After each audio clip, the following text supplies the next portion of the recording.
the way, Darts, do you want to hold on to the gunpowder? I feel like you can make better use of it than I could. I could. I'll hold Probably it. heavy. Do you want to hold the barrel of gunpowder?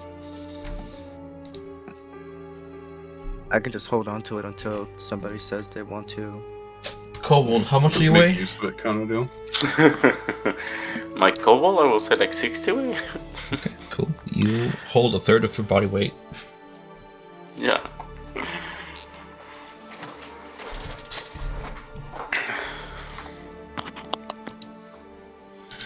Okay, are we ready to start? Or anything else you guys want to get out of the way? I think we're ready. Yeah, we're ready. Okay. Then we'll start. Thank you. Water drips down from a stalactite above, landing upon Shushar's torch with a soft hiss. Your footfalls echo against the cold, wet stone walls. A nest of bats scatters away from Dawnbringer's blinding light. You continue your trek through this unyielding, dark and dreary place. The air is stale and heavy with moisture. You can taste your sweat upon your lips as hunger continues to creep through you. Passing by black mirror-like pools of stagnant water, you balance yourselves as to not slip on patches of wet, sharp rock. At times, you must duck low as to not bump your head on low ceilings. The tunnel eventually opens up to a large chamber full of glowing crystals veiled by webs. A wind shrieked through the hollows and gaps of the cave. Shrieks like banshees haunting a graveyard. Ahead, in the dark, something skitters. You feel your stomachs clench at an unmistakable scratch of a large insectile legs passing over debris and mandible clicking. Sensing the air, rooting for a foreign scent. You. Indeed, up on the ceiling and upon the walls, dozens of spiders, big and small, lurk at the edge of your torchlight, motionless, watching with beady red eyes for any unfortunate that would be snared in their entrappings. You have reached the edge of the silken paths, past which lies your destination, the Kotor village of Stubtludup. Ahead, a bottomless chasm stretches into the void beyond your vision, above which hundreds of crisscrossing strands of spun web stretch onwards, sloping up and down all over.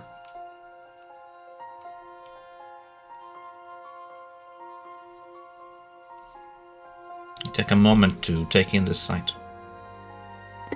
Can I produce the living spider that I got while I was in prison and see if, like, this is its home kind of deal? As good a home as any. I kind of let it loose if it wants to go and be free amongst his kin. Sure thing. The spider takes a moment to stand still before you before glancing to either side and skittering forth into the shadows onto a nearby web. As its feet begin to climb up, it sends reverberations up this web. And an even bigger spider just comes along and just crunches it into its maw and like retrieves it into the darkness. Oh, I figured. That's nature. Snack Yeah, time. nature at its finest. But yeah, it just goes to show, don't step on that. They got spiders here.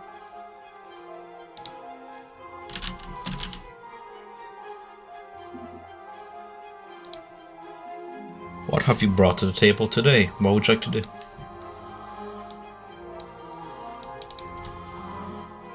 Well, I guess we should move on to the sloop to do and go along the Silken Paths. That's what you're I'll, doing. Be at Yeah. the front, navigating. We should probably see if we can find any more water or food, because I know we're down to only 1 gallon after this morning or last night. Definitely need water. There's 5 gallons. We did the math. It's 5. It's only good for half of us. Yep, I have 5 gallons of water and I have 24 pounds of food. Yeah. Ooh. I guess that food would be good for one more day because we cooked it, yesterday? There's 15 pounds of cooked meat, 9 pounds of the, plant that I found. Okay.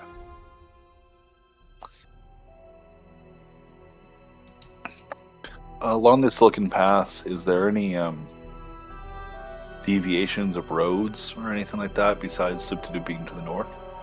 The Silken Paths contains within itself, above the chasm, a variety of branching roads, too vast a number to count, and too sprawling to know which direction goes which, up, down, south, west, branching all over. Less of a highway, more of a natural formation that this network of silk presents itself before you. As you navigate forth, yeah. How strong is the silk that's next to us, though? How do you test it? Jim would reach out with a finger and pluck at it, and after that he would then use the flint that he has from the prison, use the hard side to try to pull on it. See if it will snap through his fingers or if he needs something sharp. You reach toward the webbings and your hand gets entangled in the sticky adhesive-like substance. You pull away and the webs pull with you, and it takes some measure of strength for you to finally unlatch yourself from the webbings. It takes quite a while for you to cut some of these strands with a stone. They are tougher than most cloth you're used to, but eventually they give. As you're experimenting about, the rest of you spot 2 short goblins sliding down the web strands some distance ahead. They are speeding towards you, hooting and hollering with glee. Their bodies are smeared with this luminescent moss, and once they get close, they jump off the web strands, smack the behind of a nearby spider abdomen, and they fly by, do a flip in the air, and land in a flourish pose on top of each other like a pair of circus performers.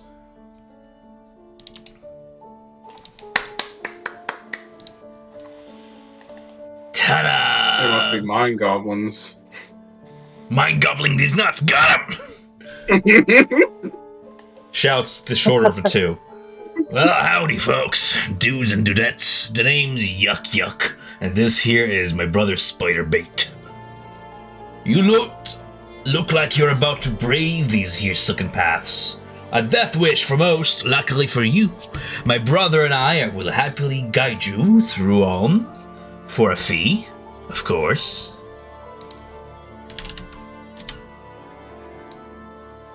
What's the fee? Somehow I knew you'd say that. They always say that, all of them, huh? Yeah. If you got something flashy on you, we'll take it. But we'll also settle for 2 gold pieces each per day of travel. That, and first pick of any loot we uncover in the Silken Paths, and a fair share of any treasure. A small price for safe passage. Small price, huh? Oh, aren't you a stingy one? Well, go ahead, brave the depths yourself and be my guest. I give him like 30 seconds.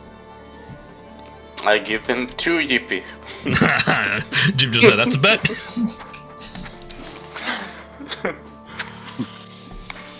What if only some of us pay for your service and not the rest of us? I mean, why do you stop us follow me when here, you're sort of walking friend. along? Wild idea. Follow me on this. Crazy idea. You pay us what we ask for.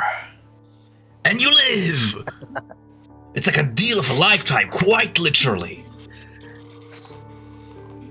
Deal of the lifetime. I have no issue sharing with the gold that we get, but I wouldn't say you would get first pick of whatever you might find of items. All right. Best of luck to you. To go and turn to leave.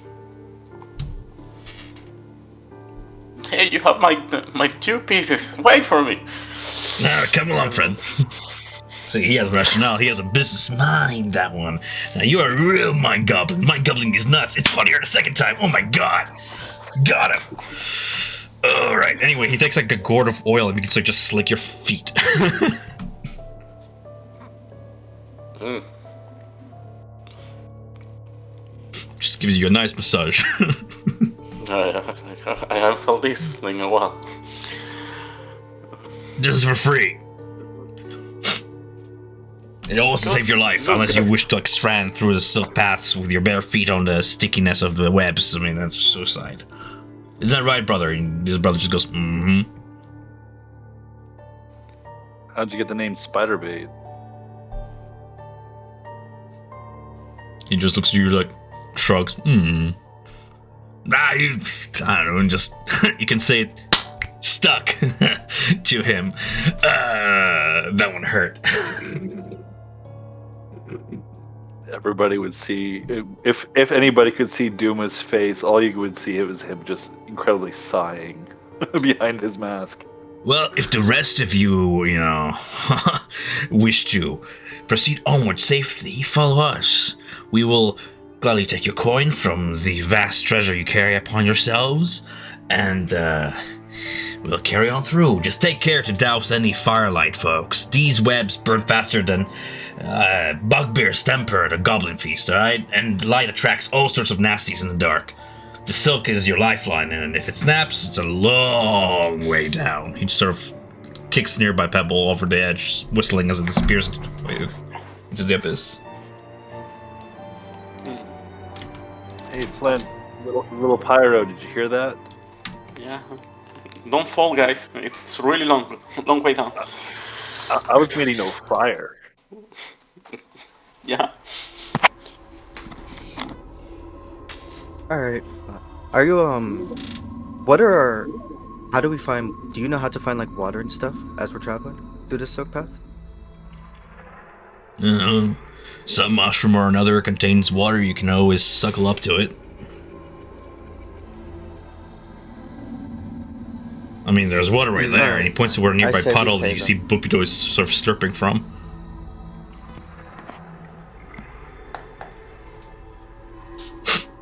Alright, fine. I say we pay them.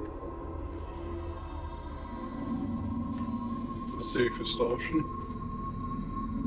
Brooke just looks down and then she looks around the edge of the walls and she tries to her last ditch effort to see if there's any kind of trails that go maybe like around. Not particularly fond of hikes. There's the way back. Just the way back.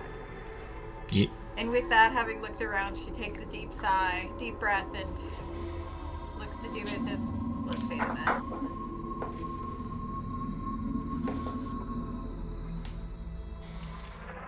So what? You guys are ready to surf the web? Seems that way. Yep. Come on, get more excited about it. It's gonna be fun. Well, line up.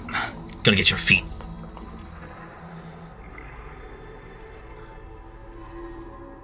The clothes that I bought last session, those didn't come with shoes? They sure did. Oh, great. Okay. They're about to get lubed up. Yep, Duma lifts his feet. I just imagine, like, Brooke having had, like, probably only had, like, heels to pick from when she was raiding the closet, so she, like, broke some heels off to make some flats.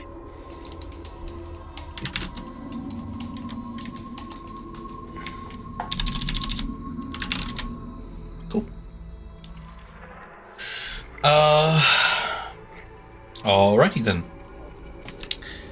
We shall proceed onwards then.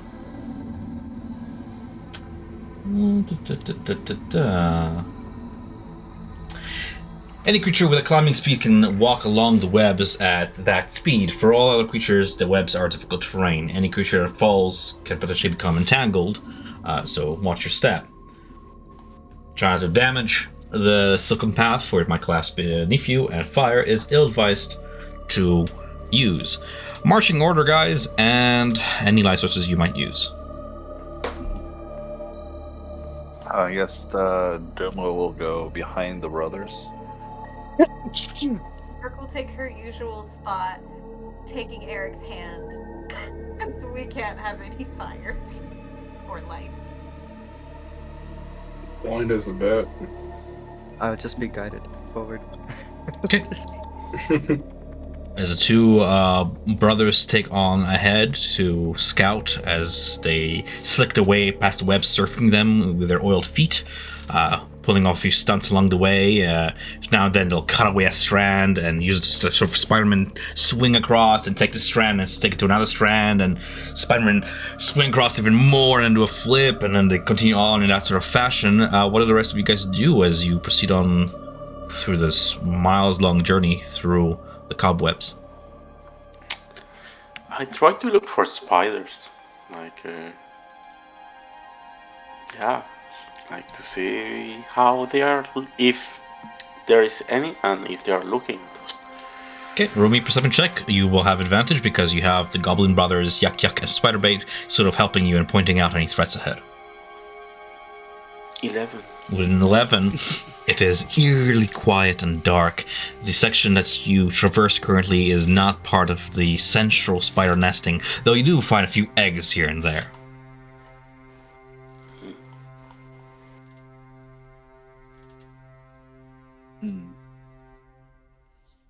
I guess as we travel, Doom is going to keep an eye out for possible food or water sources. Sounds to me like a fortune check, which is a survival check. You can go ahead and roll with advantage since you have hired the help of the brothers. Ooh, that's going to be nice.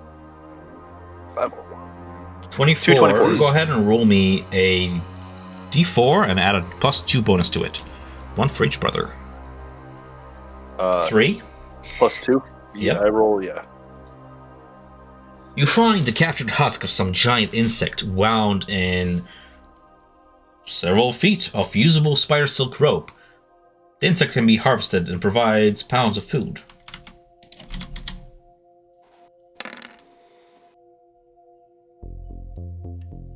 I will gladly harvest the silk too. You take your time to do that. Anybody else do anything else in the meantime?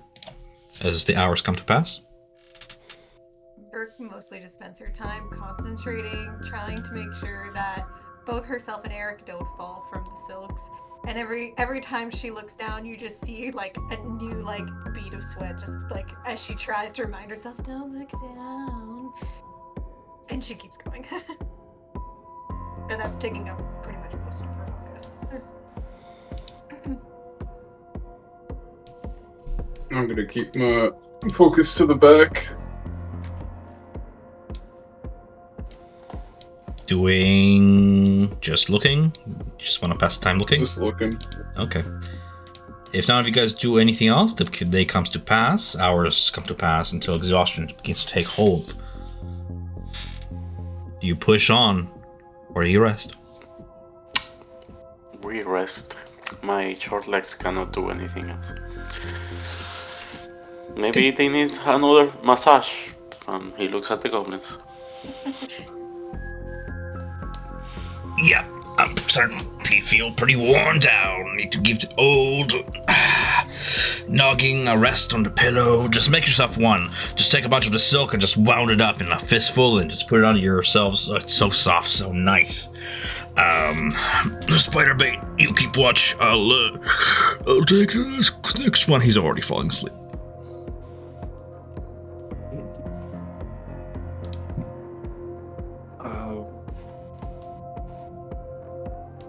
Duma would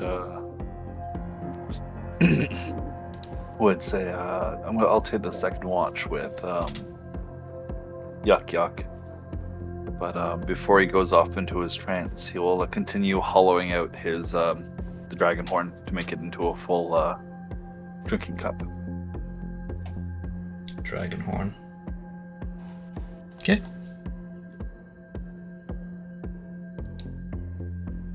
Did anybody forage for water today? We haven't. We only have 5 gallons. And we're 12.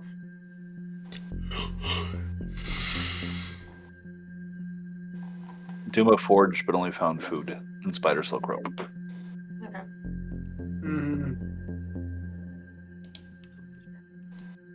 So, son of us during this long drift, if we get to the end of it, only 5 of us got water out of 12. Didn't someone prepare, decorate, and destroy water spell? I feel like I remember this coming up before. Okay, well, open your mouth. Your mouth. We don't have where to put it.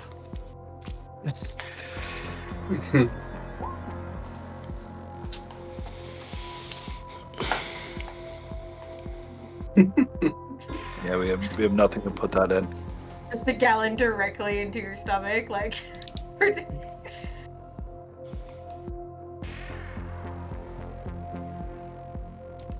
Maybe we can mix water with the gunpowder if you want. Spicy water. No.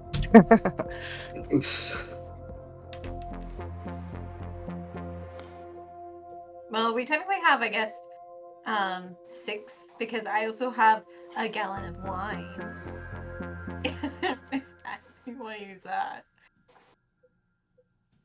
I also have a flask of like liquid that we took from God, what was his name?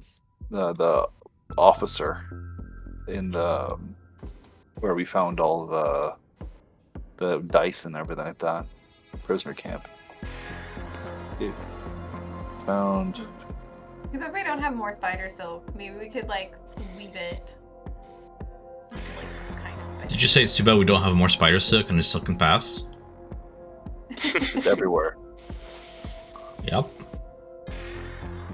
During some of the downtime of the long rest, could Brooke forage enough silk and weave a small, like, well, small, big enough bowl that we could use the spell? Yeah. Yeah? Yeah. Let's do that. Yeah. Make silken bowl. She makes a little nest. That's an open container. You are able to cast your spell. Silk proves to be quite watertight. Yeah. Nice. I recommend that we use How, the 5 gallons that I have on hand, mostly just because it's really heavy and Brooke's currently Yeah. encumbered by it. Yeah, let's drink from that first, and then 'Kay. 5 more people can drink from the bowl. Is you finish the verbal component of your spell, which is, by the way, what, Flint, as you cast Create Water? Verbal component. Monsoon. As you go, Monsoon! You just cast your splash water into the bowl, conjuring forth water. It echoes through the cave. With the combined disturbance of Brooke going about disturbing these webs and your final casting, you guys do attract a few lurkers, these carrion crawler centipedes from the walls to crawl about. But as some of them get entangled in the webs approaching you and others break through, you see Spiderbait just sort of get up and go, alright, time to work.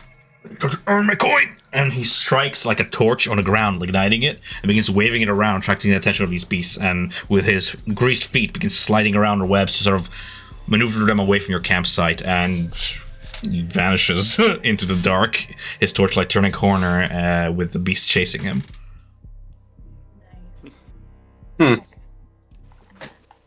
use 12 of my 15 pounds of cooked meat, because that shit's about to go off.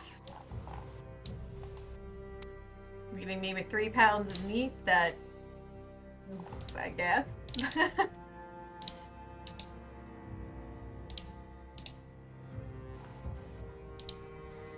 I have food for the next day at least.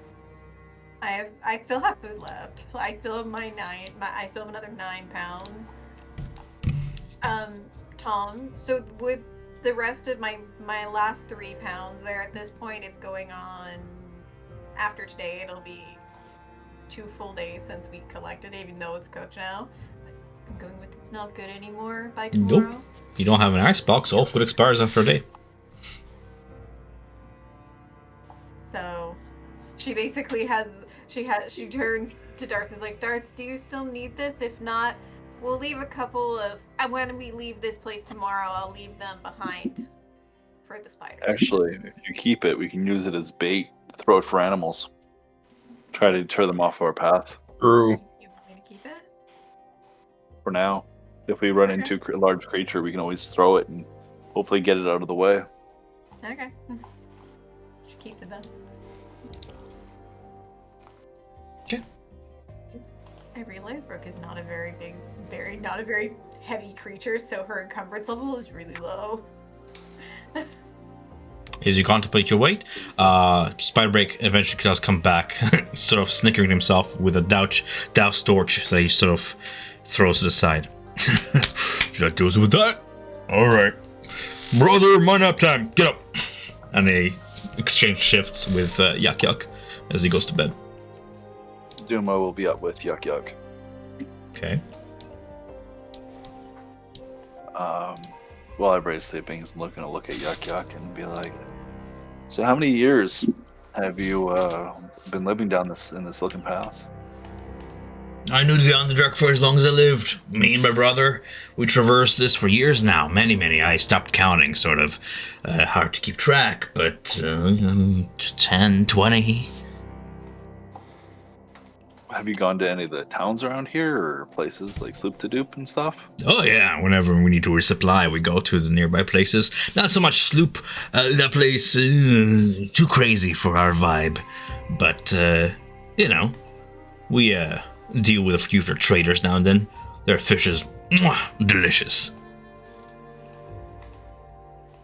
What can you tell me about that place since you've been there? Depends. What do you want to know? Well, would they attack us on sight? Yeah. Do they have anything? Oh, even if we have one of their kind with us? Who is he? Tushar, right over there. Okay, I know his name, but who is he? Oh, he's just one of the fold. He's trying to go back to his home. Okay, do they like him? I don't know. I'm just wondering if. Well, if they like him, they won't attack him then, I guess. But if you don't, so I don't see a reason for him to stop. Do they have any merchants there? Yeah, plenty. They trade fishing and crafting from fish bones, I guess. Scrounge crafting and all that. Did I mention they're really, really good at fishing? Really good at fishing. Again, I can't. Seafood? You visit the fish folk. They know their stuff. Well, I look forward to trying their fish then. Yeah. So you guys, you're until we traveling reach the Underdark, just trying the local cuisines, is it? I could recommend you like Grakostuch. Great spicy food. Their fire lichen to die for. And their brew. Oh my god, dwarves, they know their stuff when it comes to brew. Amazing stuff. Man, I'm hungry. I'm gonna go eat some silk now. Alrighty. What else do you want to know about Sloop?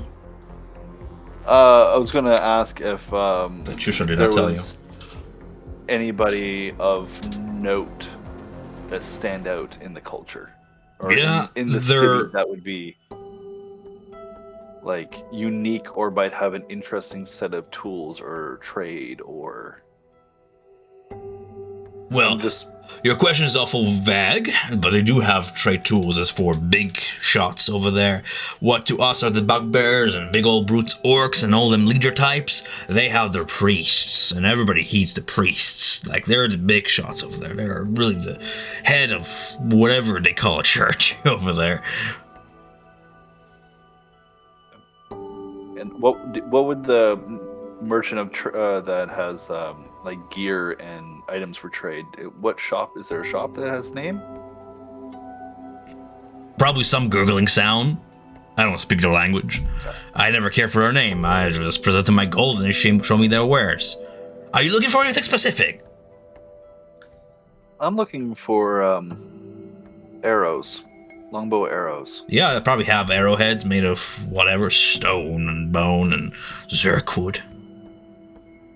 Okay, that's good to know. I'll have to stop in then when we get there. Hopefully, we won't get attacked on sight with you there. We'll be long gone. Anyway, get some sleep. We have a long way ahead of us. It's another 4 miles north if you're going to Gloop. Yeah, another 4 miles. Yeah, So we'll be there tomorrow then. sure. I'm not an oracle. That makes sense. Okay. Well, if you need any help keeping watch, I'll be right back here by everybody else. Nah, you get your naps in. That's what you're paying us for. I only sleep 4 hours as is. Okay. It's not even a sleep; it's a trance. Alright. You do you, man. Doom is just gonna throughout the night keep a watch on Yuck. Like as long as Make I'm sure he getting doesn't do paid, I don't anything. care. Just make sure they're not You like can trance, you can sleep, you can touch yourself. I don't give a shit. You're paying me the same. start stroking Dark's feather beard. No, it's he's just gonna make sure he doesn't go through any of the stuff. He points to darts. You don't have to Yeah. pay us if I can have a little bit of that beard. How much you talking about, Lil? Like, half. Just the left half, though. The right is looking a little shabby. I'm just looking to, like, really spice this up. He points toward his own hair, his little mohawk of tuft of hair. You know, give it a little zhuzh. Can you imagine it just flowing there? I hold out 2 coins. It's that precious to you, huh? No. You know what? I respect that. A man has to take care of himself. I won't bully you out of it. Alright. Me being like, I need to keep one eye open at night now. Nah. You can do Except for more. my beard. I'm just messing with you. Too much. Although if you guys have any other shiny stuff on you, we'll spare you the coin. I'm looking to spice my style up a little bit. And you looking all fancy like. Probably coming from the surface, from some rich family or some good higher up friends. Your lot don't come to Downdark often, so you'll forgive me if I'm curious.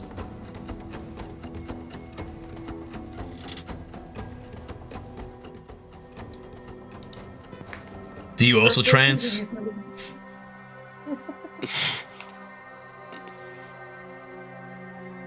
Eric, you're being rude. They're talking about you. The quiet type, I like you. Don't be shy, don't bite. Oh, okay. Well, he sighs away the awkward silence and continues watching the darkness as time comes to pass. I rolled a 12. We get to finish our long rest. The long rest finishes without incident as you are carefully watched by twin bards. Hey, can you hear me now? Yeah. Yes. There we go. I was talking, I didn't even realize you guys couldn't hear me until you mentioned it. That's starting to sound familiar. I'm getting one of those every session now. Yeah. It's just one of those times where it's like you talk and then other people talk and you think you're in a conversation, but they can't hear you. Hmm. That's curious. I'm gonna roll a survival check for an NPC. Survival is wisdom. Nice. Cusp of whatever makes for morning in this dark place. Whenever you guys start waking up and feeling refreshed, the bigger of the two brothers, Spiderbait, comes back and he's like, couldn't find any water nearby. I guess we'll have to do with the new spell work. Until we move on, dude. That's fine. They'll live. They're a sturdy stock. Plus, we'll reach the end of this cavern by the time that they starve. So. Alright, you ready to move out? We have a web-filled chasm to cross. Need to wait. It sure will. Yep. And they do. Greasing up their feet, they slide on forth. Somersaults and all. Tricks along the way, cackling all the while. You guys make headway, and you, from the pace you're making, thanks to these guys, the shortcuts they're showing you to your final destination, you would guess that you're probably gaining speed and distance on the drop pursuers if they're still on your tail. So you're getting what your money is paying for, at least. We'll proceed on through to this map here. Because I'm approaching from the south, so I have. By the way, how thick is the silken path? Like, does it feel like we're walking on like a blanket of silk, or is it like? Feels like you're walking on Or webs. is it They pretty dip a thick? little bit, but are thick enough to support your weight for now. Thin enough to look through. Onto the abyss Ooh, thin enough beyond, to look through. layers Okay. upon layers of silk. Brooke, Eric, Flint. I think that should be everybody, right? Down here? We're missing darts. Oh, there's darts. Darts is over there, right beside you. To the dark place in here. Yeah, it's almost like this place is named after its property of being dark. I'll go ahead and put on the map, Yuck Yuck and Spiderbait as well. Just so we have a general view of our relative location. Must be a beautiful map for manual. Huh? I said it must be a beautiful map for a manual not being able to see anything but black. Oh, you mean Yeah, Eric? Yeah. it's Well, great. you guys use any lights? No. They warned us not to, right? They warned So us I'm not just to being use guided fire. They are not your mom and dad. Do you use lights or no? No. Brooke has been leading Eric, making sure he doesn't fall. If an emergency comes up, Eric will pull out his sword. But for the most part, he's just traveling through the dark. You can barely see like inches in front of his face. He's just feeling his way forward. Okay, cool. You feel a hot breath in front of your face as one of two brothers just kind of in front of you is like, shush, we have something ahead of us. Oh God. Oh, it's not my fault. Eric, Tiny, like- tiny eyes, you don't have dark vision. Eric recoils in disgust, but he doesn't say anything. He's keeping quiet, following the warning. Doom will look back at everybody. It's like, I can scout ahead if you guys want. In this dark. Well, actually, no one can see me.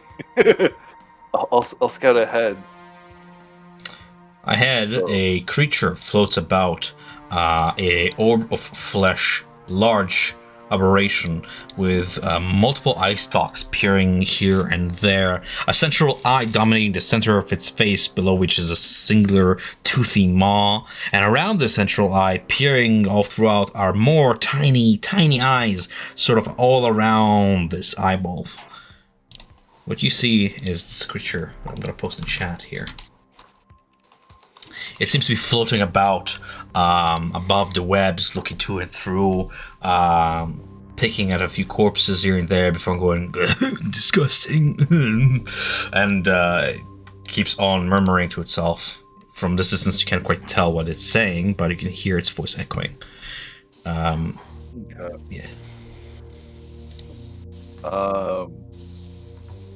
Okay. Sorry, I'm just looking on the map, and it's around. I can't see it exactly. You said 20 feet above the webs. Like, in which direction would it be? Like up to here? Ahead. North? Why can't you see, dude? Oh, I guess it's out of my vision. I guess it is. So you can hear the voice, and the silhouette comes into view. The silhouette comes into view, and that's what you hear. So, what's up? What do you guys do? Doom's gonna move forward. There's a funky-looking creature ahead with multiple eyes and tentacles. Just ahead of us, there's somebody in web. Don't know if there's any gear or something might be there, but I'll move up to see if I can launch it. Doom's gonna move up to here, and for now, Okay, go ahead and roll me a stealth check. would it be with advantage or no? Why would it be an advantage? Because technically I'm invisible in darkness if the creature's dark vision. Roll with advantage. Give me both numbers. 22 would be the first, and Nope. 24 is the second. Nope. The creature does not seem to swivel about, even though many of its eyes do look around itself. The few of them sort of glaze over your location, but keep on looking. All the while, it's picking. It sees a nearby, like, medium-sized spider, and it just goes, dude, gross, and he just mushes him against the wall. They're all about watching me, aren't they? Roars in the deep. It just keeps on murmuring to itself in half madness. Right next to Duma, is that just a bedroll and a couple of items there on the ground near him? Skulls, trappings of clothes, whatever remains of somebody was captured by spiders and had their inner fluid sucked out. Okay. Duma will whisper back, "Be careful as you move. On the watch for something that's hungry. It's looking for food." Oh, I'll ask Spiderbite. Have you seen these before? Do you know if it's friendly? That there? That looks like a gulf. Something for beholderkin, but not quite. I wonder what it's doing down here. Probably summoned from realms beyond by some rogue sorcerer or another and just left behind, poor guy. But I don't know if it's any friendly. They don't tend to be. Tend to be seeking about in darkness, you know, sensing for any magic that it can consume and devour.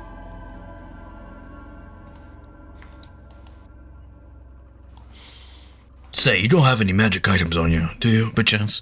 We tend to keep light and not attract any of these sort of creatures to us, but you're adventuring type, so you never know with your thoughts. He has a shiny-looking sword hilt he has there. It is shiny indeed.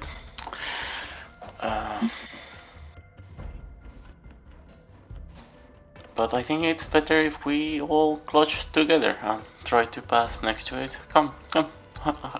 Everyone, near me. As you see, like, one of the Chinwinga start to bright up black and give some black smoke. I guess pass without trace.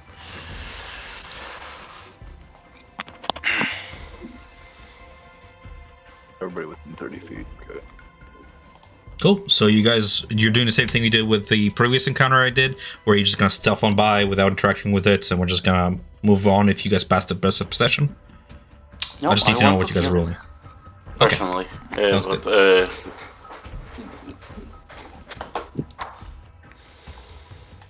It's a monstrosity. It'd be nice to remove it. Brooke, Dart, Eric, what do you think?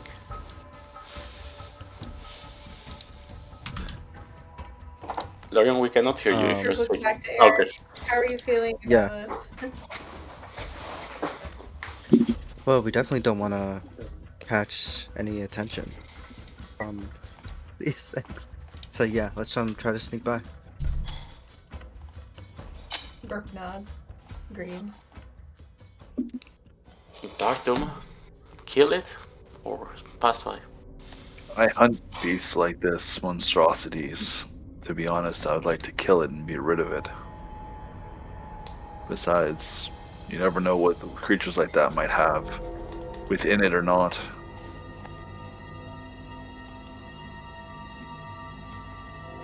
Besides, if it was killed, we'd be able to search this area for anything that might have anything of use here. Such as previous victims. Exactly. He said that the creature hunts for magical items. It means it might have some or hoard of it somewhere of its own, or there might be other magical items around here. We don't know. Peering over your shoulder, you hear the ripping of a cocoon of silk as the monster uses its many eye stalks to rip open a woven corpse in the way in front of it with its teeth and just sort of looking through it. It's like, I can sense you're in here, I'm so hungry. And with one of its eye stalks wrapped around an object, it pulls it free from the webs, and you can see it's a roll of paper like a scroll, and it begins staring at it and opens up its maw, and mists of magic just sort of get sucked out of this scroll into its maw in a moat, and it swallows it and goes, delicious, and just tosses aside the scroll back into the webs. Now just nothing but ruined paper. Oh my god. I don't want to Okay. be rolling paper.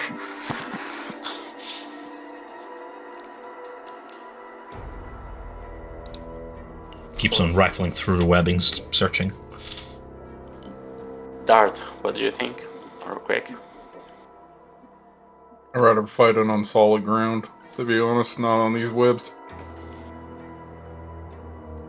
These are the only webs around. Well, there is solid ground around here that's not on webs.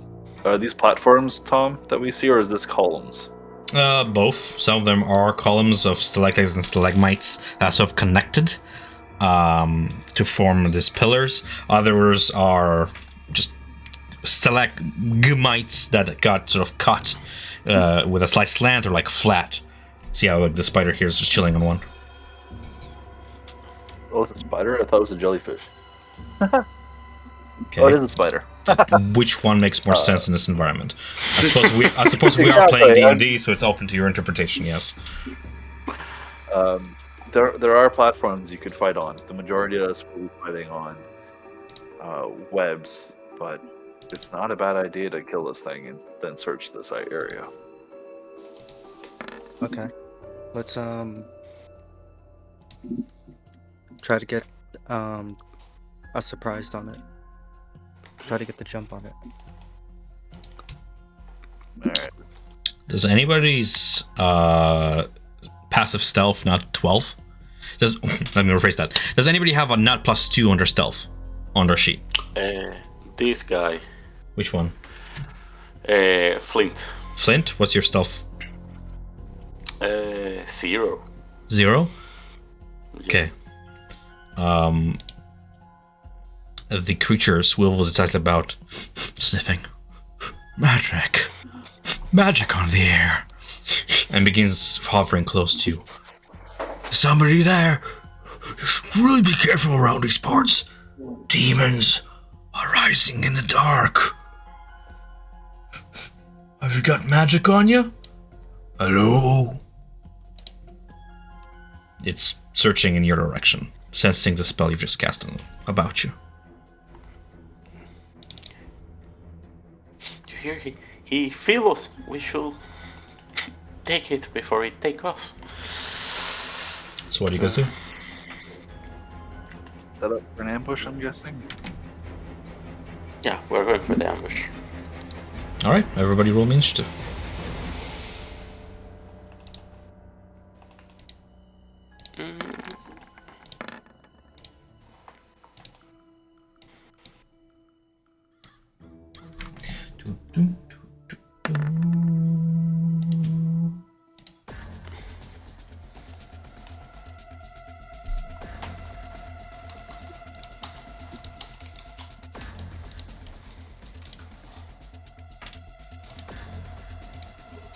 As the group begins to draw their weapons and stalk forth, your companions lingering behind form a small group of their own, a protective circle, just to defend against anybody that might encroach, but they remain out of hiding, out of combat for this encounter. You see Spiderback and Yak Yak assumed hiding positions. Not so much fighters as they are guys, nonetheless they're equipped with their various scimitar, and Yak Yak has a little short bow that he equips with a few arrows that look crooked but good enough to pierce the flesh of this beast as they assume battle positions and nimbly go into the shadows.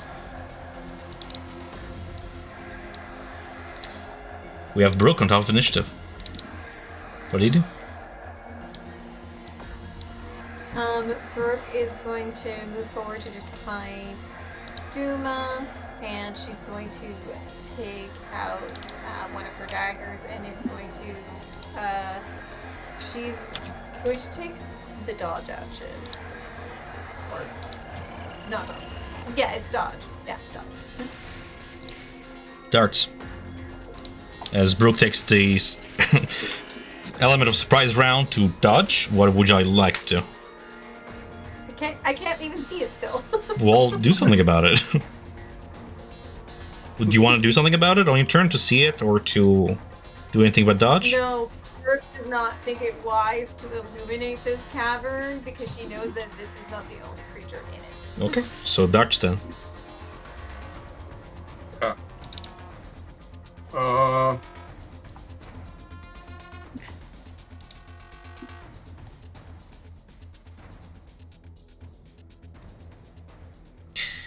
Grego, what would you like to do?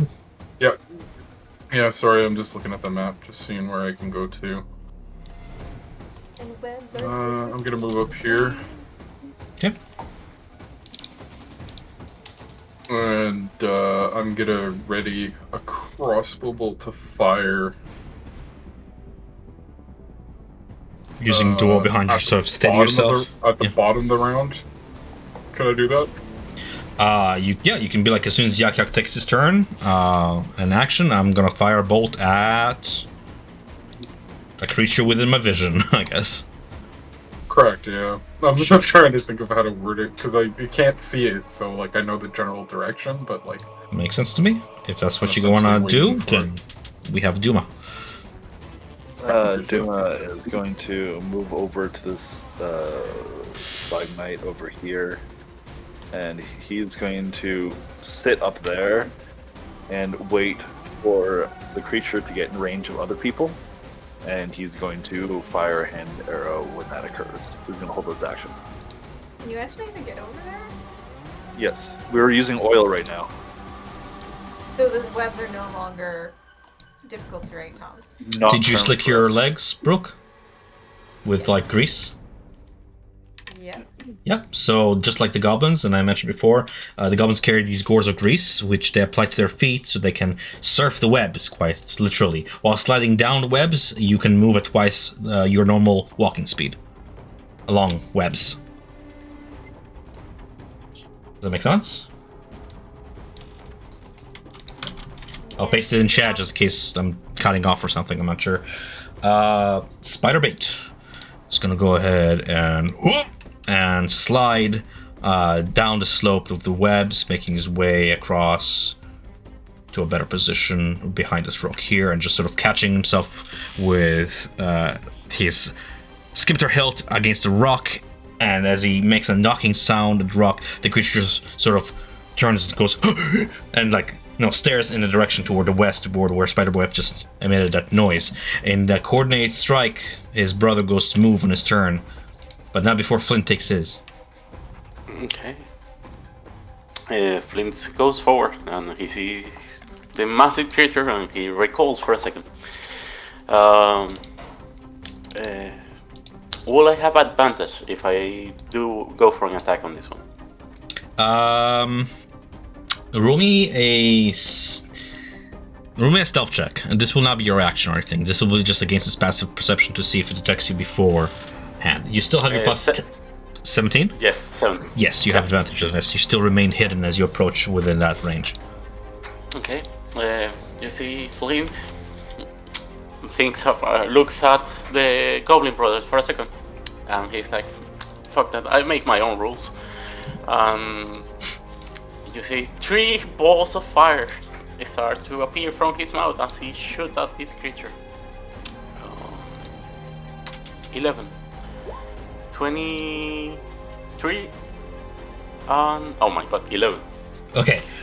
So as you shoot your bolts, he just goes, "Magic! Yes!" And he opens his mouth wide and like an inhaling, gaping maw motion, and just like sucks in 2 of your bolts into its maw. And as it goes its mouth to chew, it just goes, "Yes, delicious!" And the third one just hits him straight in the eye. He goes, "Oh, that was very nice." So that's gonna be the second one hitting for 9 fire damage. Yes. Sparks go flying, and you see some of the nearby strands of silk not catch fire, but do catch some of that spark, and a few hair tethers just gonna go as they, tear. As Duma sees the bolt of fire, he'll release his hand crossbow as well. 25. Given that my stealth was so high, would I have advantage as well? Yeah, the rest of you guys were not detected by it. It's only the kobold who was, thanks to kobold's magic. You're still holding on to that spell, right? Pass without trace. Yeah, pass without trace. Yeah, Okay. I still have it. Okay. Sharpshooter. Oh, I wouldn't get dread ambush because I didn't take that action. So he takes that so I damage would just- and rolls. Funny. The goth does not roll dexterity because it's not on the webs. Yeah, I suppose. 13 to hit. 13? Yeah. Your arrow misses target. Okay, good to know. As one of its eye stalks just sort of swivels in the direction of the arrow as it whizzes by and warns the rest of the body to dodge out of the way. We have that reaction spent. Darts, do you wish to make an attack of your own? It could not enter your range, but you can make a disadvantageous one out of range, or wait till it approaches closer. It's your call. I'll wait till it approaches. Okay, cool. I'm gonna go ahead and find my initiative again. We have the goth creature, angry, agitated. Guess you don't want to talk and heed the warnings. I'll eat your magic! He shouts as he madly dashes forth, hovering.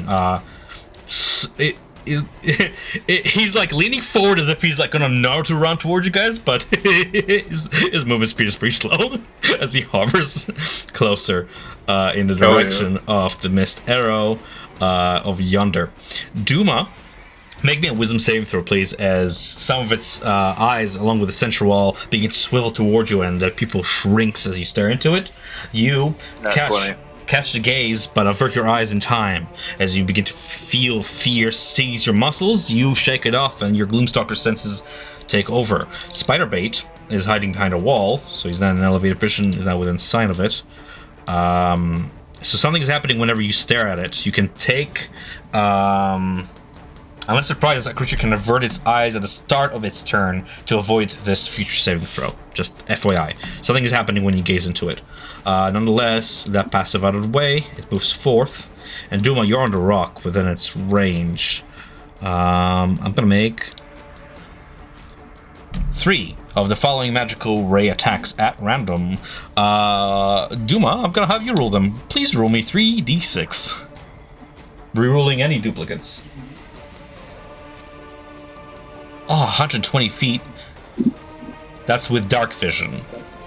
Are you in complete dark? Oh, you can't see me. You can't see me. Oh, okay. I'll still use your rolls. I'm though. invisible. Yeah. Okay. You're seeing, Oh, but I should invisible. probably put that symbol on. Yes, please. Is that invisibility last even after you attack? Yeah, I'm in complete invisible. Okay. He can't see me if I'm in darkness. So, first, Eye Stalk stares toward Brooke, shuffling in the dark there. It's gonna be an enervating ray. Go ahead and make me a DC 24 Constitution save throw as the ray sails towards you. Okay. Taking a total of 18 necrotic damage on a failed save against Brooke. The first ray hits. As green arcane slime, the converted energies of the spells you threw at it convert onto you through its eye stalks. Yeah. No, that doesn't count towards spells, does it, Sam? My dodge action?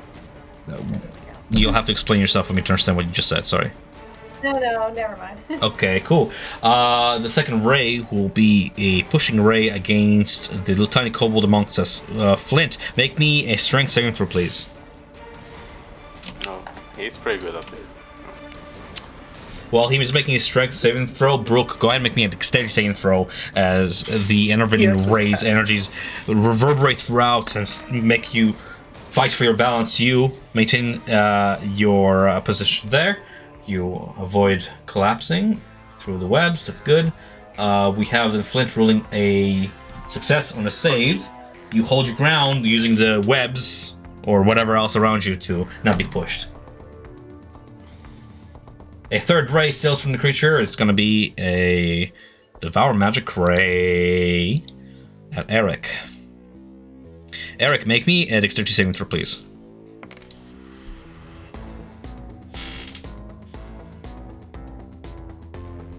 Okay, 14. meets and beats. You dodge out of the way of the magic as it sort of carves its way through the aura of the stealth spell. For a moment, that gray-black cloud of darkness that surrounds you guys gets pierced through by the ray and then hits rock and dissipates away. The goth there remains. Just reading the rest of its stat block as we have Eric take his retaliation turn. Okay. Hearing that combat has started. I hear spells being casted, arrows being shot. He's like yelling, I'm gonna draw the Dawnbreaker. So filling 30 feet around me with sunlight. Finally, sight. Finally, I can see. Okay. Bright light 30? Yeah. And No, 30... no, no. It's 30 feet of light in total. 15 feet bright, 15 So feet 15, okay. Should be light there. You illuminate the darkness around you. The roars of creature are coming from this position. You can attack it with disadvantage, but you can't see it. Ooh, okay. I found him. Yeah, I'm gonna move to here.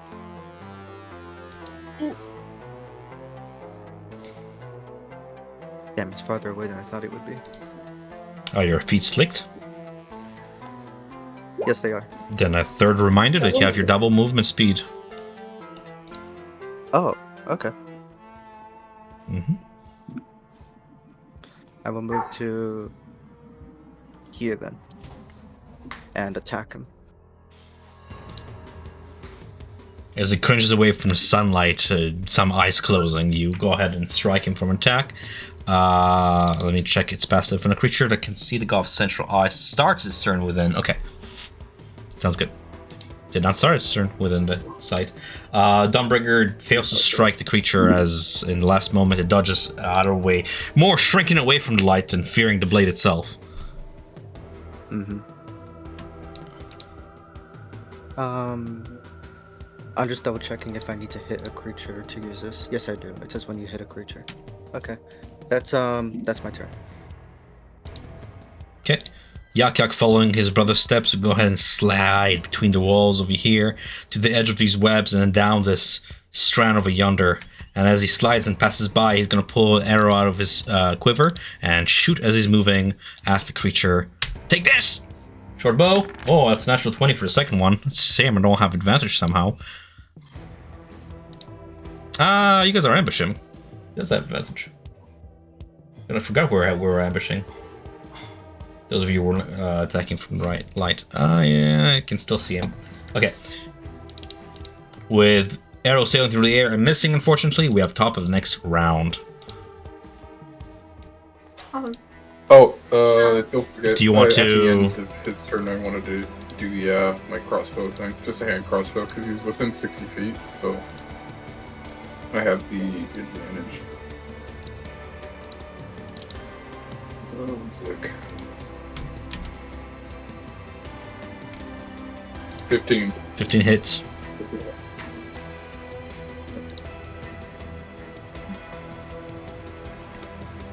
Four. 4 piercing damage. Okay.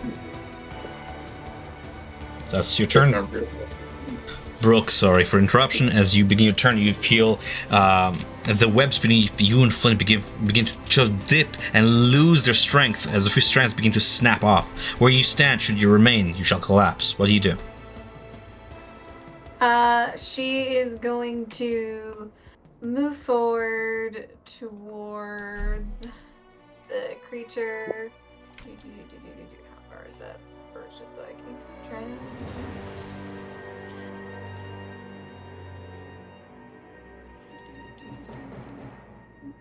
Actually, she's gonna.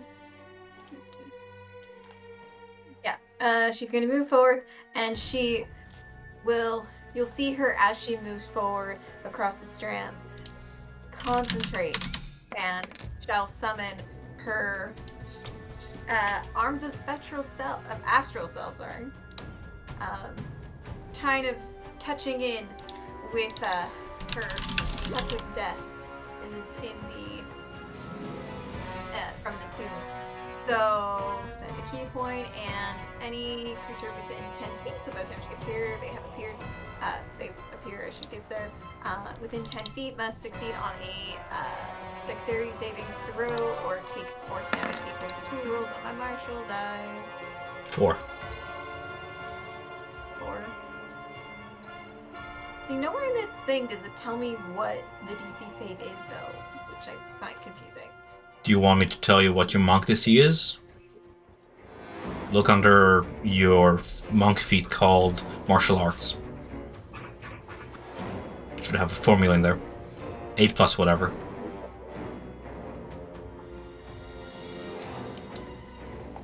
think it's 8. So it's like my wisdom plus my. Efficiency. Check him.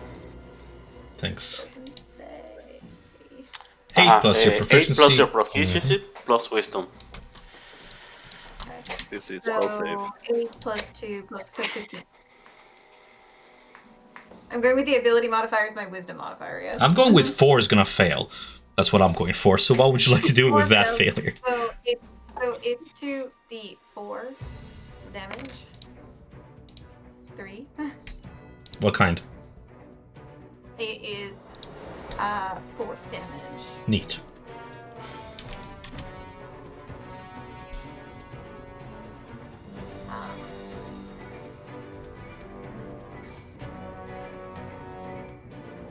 Okay.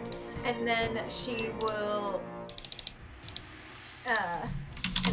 will go in for a 1 dagger attack.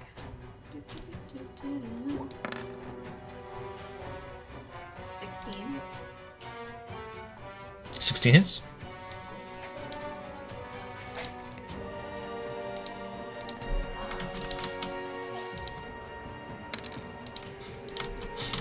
piercing damage.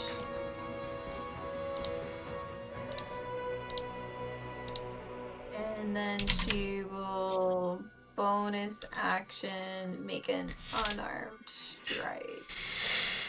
Mm-hmm. 12. 12 misses. Okay. And then she will take the rest of her action to move away. Rather than her Darts. movement, of course. What would you like to do on your turn, Darts?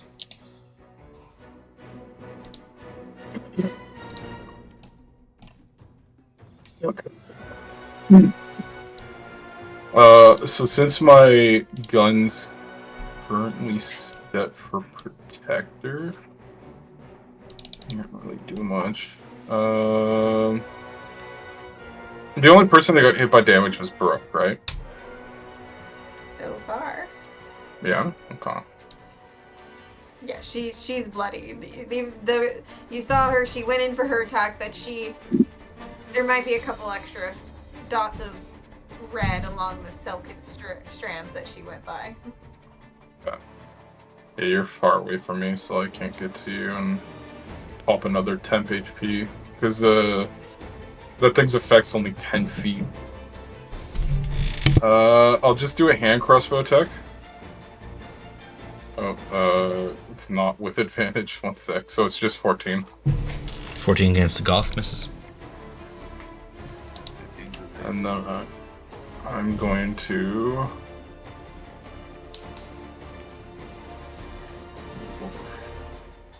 here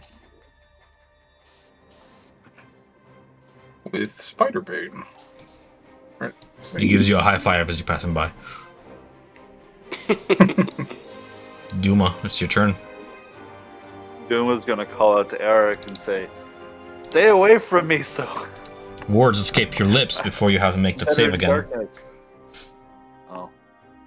Did I have to make the save to begin with in the first place? 'Cause that was When a creature that can see the Goth's central eye starts its turn within 30 feet of the Goth can force it to make a DC 14 wisdom saving throw, lest you 21. avert your eyes. 21. Duma's going to move. Jump over there, go 30 feet that way. He's still within 40. Duma's going to move back over here to be in darkness. And then bonus action cast Hunter's Mark on the creature, and then is going to fire with Sharpshooter. Advantage. Roll. And crossbow. Would be 22 to hit. Misses. I'm just kidding. Of course it hits. It'd be 18 damage plus.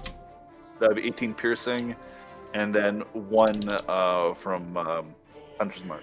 The razor-sharp magic enchanted bolt cuts through a few of the stalks, sending them hurtling toward the void below as the creature screams in pain. Then we'll just stay hiding where he is. Alright, your keen senses of the Gloomstalker catch movement in the dark as several spiders skitter into view through the webs and at Mach speed begin to close in position on a lot of you guys chasing the light of the sun sword in your midst. Spiders roll initiative of 17. Guys, careful! Spiders on the way! Darts, one of the giant spiders leaps in front of you. It's going to go ahead and roll a bite attack. It's going to be an ambushing strike. Roll me a perception check against its stealth to see if it manages to ambush you successfully. Its stealth is going to be 12. Oh my gosh, unfortunate. I rolled really low too. I rolled like a 3 on dice or some shit. Unfortunate. We have then, I'll go ahead and toggle not whisper and not public and advantage by attack against darts the Dampier as the fangs attempt to sink in with a 14 to strike. I believe that misses against your dexterous form. Sure does miss. Alright. Other giant spiders scatter forth. They have a climb speed of 30, so they're going to go ahead and dash forward. One of them attacks the Goth. Missing. The second one attacks the Goth, leaping up and sort of rebounding against its many whipping ice stalks, biting it for a miss. Wow. Acting together, the spiders ambush the rest of your party as one approaches Yak Yak over to in this direction and attempts a bite attack against Yak Yak, who will attempt to dexterously leap out of the way. Ah! My goblin!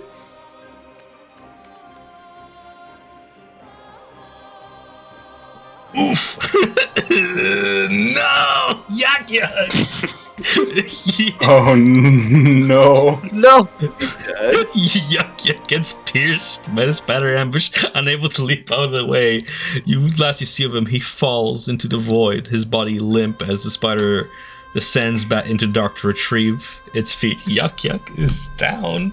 You hear Spider Babe just shout in rage, "Brother, no!" Jeez. Well, he's dead. Yikes.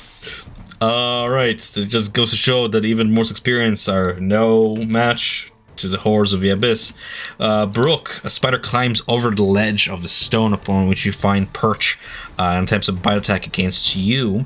Go ahead and roll me a perception check. This is versus its sort of stealth here of 19. Versus your perception of 7. I think 17 against Brooke for the following effect: 6 piercing damage and Misses. what? Gracie's 18. Doesn't hit. Oh, nice. Keep forgetting you have Oh, no, such a okay. dexterous self. Alright, Flint, unfortunately you are alone in the darkness, having sent your firebolts forth. You've attracted some attention of 2 spiders. Go ahead and roll me a perception check. This is against their stealth. Their ambush attempt on you. I'm going to roll just 1 because I don't think I need a second one there. 22. Yeah. Oh, no, Flint. I rolled natural 1 on both of them, and then 12 and 19. Because advantage, so I think a 19 hits, right? 19 hits, yeah. 19 hits, just to 1 spider there, acting with spider hits for 5 piercing damage. Go ahead and make me a constitution saving throw, please. Taking the poison damage of 10 on a fail, or half as much. For a total of 15 damage if you fail there. Okay. So 2 attacks, I'm down, bitches. No, it's just a 1 for 15 damage. Ah, only 1. Yeah. Okay. The other one missed I'm for barely. yeah, because I don't know if you can see my roll, but I rolled a natural 1 and a 12 on the first attack. Okay. Yeah, so you are still up, I believe. Barely. Fighting for your life there. Barely. Yeah. Panicking. Flit, it's your turn. Still in the mouth of the giant spiders. Flynn looks up, and you see a rain of chingwingas start to appear and bomb these guys. It looks like a shower of sparks. Flame So rains my- throughout. It's 5 fire damage. What is this? Summon? Uh-huh. Oh, okay. Yeah. So yeah, a dex save for these two guys. DC Sure thing. 13. Dex coming right up at normal. It's gonna be the one on your right first and the one on your left. The one on your right rolls a 18. The one on your they're quite dexterous creatures. 18 and 17. No damage for them. No damage. And then, yeah. Then roll me a dexterity saving throw as your fire flumes around you, igniting the strands all throughout. Around you in a 30 feet sort of radius, strands just burn away, almost like hair catching fire. Go ahead and make me a dexterity saving throw to... What is going on today? You and the two spiders shrieking fall just a mere 10 feet, luckily, to another webbing strand below. And I'll tell you what happens mid-turn here. As you fall 10 feet into the webbing... Let me just read falling real quick. When a creature takes damage, or whatever, yeah. On a field, the creature falls a distance. The creature. If the distance is less than the distance of the chasm floor, the creature becomes entangled in webs and is restrained. Oof, man, this is. I don't your business not fuck around, does it? No. That All of us have backup characters. Yeah. While in contact with the web, the spiders know exact location of any other creature in contact with the same web. They have climb, including upside down on the ceilings, without needing to make an ability check. So spiders don't get entangled in their own webs. Oh my fuck! I'm So sorry, I'm I as went surprised as you down- guys. This is all random encounter. No worries. I went out 10 feet. You fall down 10 feet, yes. Your chewingas are still summoned.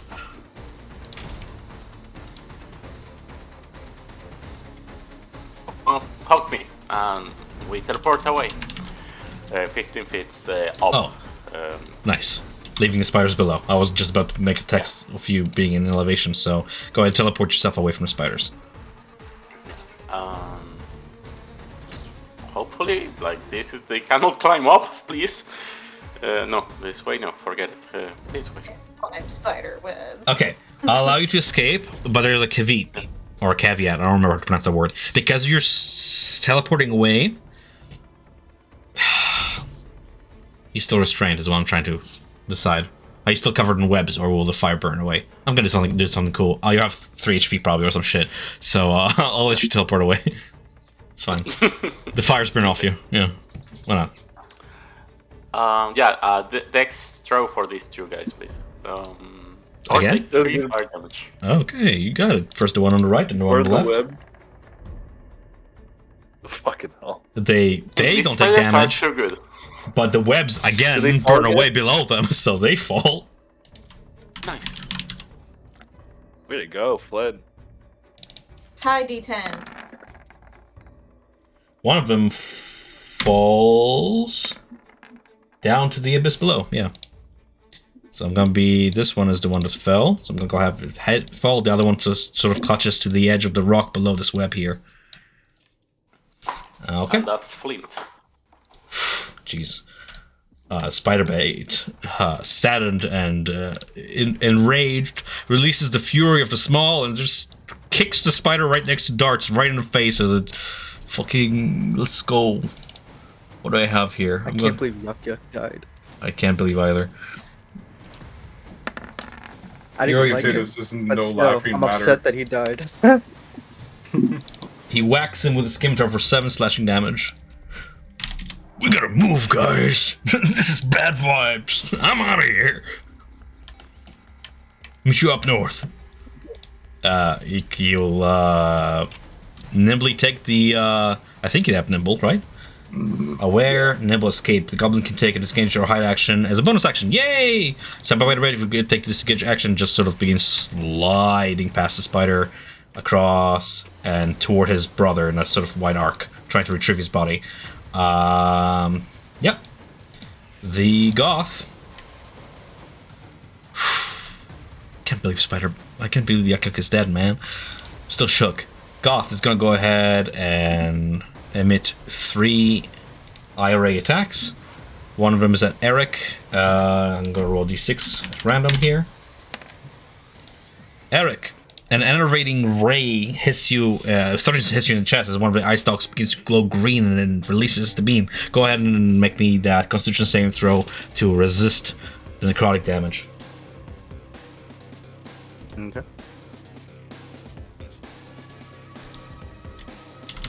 I pass. He's a Yeah. stocky boy. Nice. You take half of 48. Take 7 necrotic damage as you stand your ground. A third ray sails from the eye stalks of the creature toward a creature closest to it within sight. Duma, I'm just gonna draw a straight line to you to see. I should be out of it. Yes. And you're behind a rock. You're just gonna take the chances there, Flint. I rolled a 1. Do you have any magic items on you, Flint? No, nothing.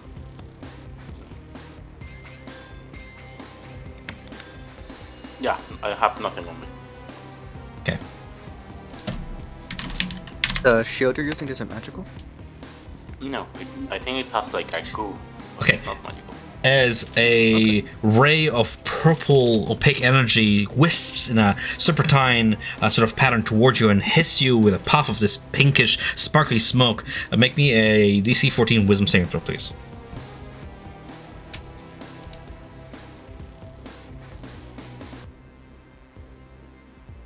Okay, unless you have any way of changing that 10.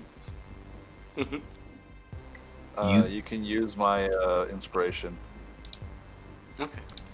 to reroll it. It's an 18 then. You save against the sleeping ray. Nice. Brooke, do you have any magic items on you? She has the necklace. The necklace? Sensing the necklace within its senses, I know it's redundant, it's gonna go ahead and fire a Devour Magic Ray at Brooke to attempt to dodge its dexterity saving throw.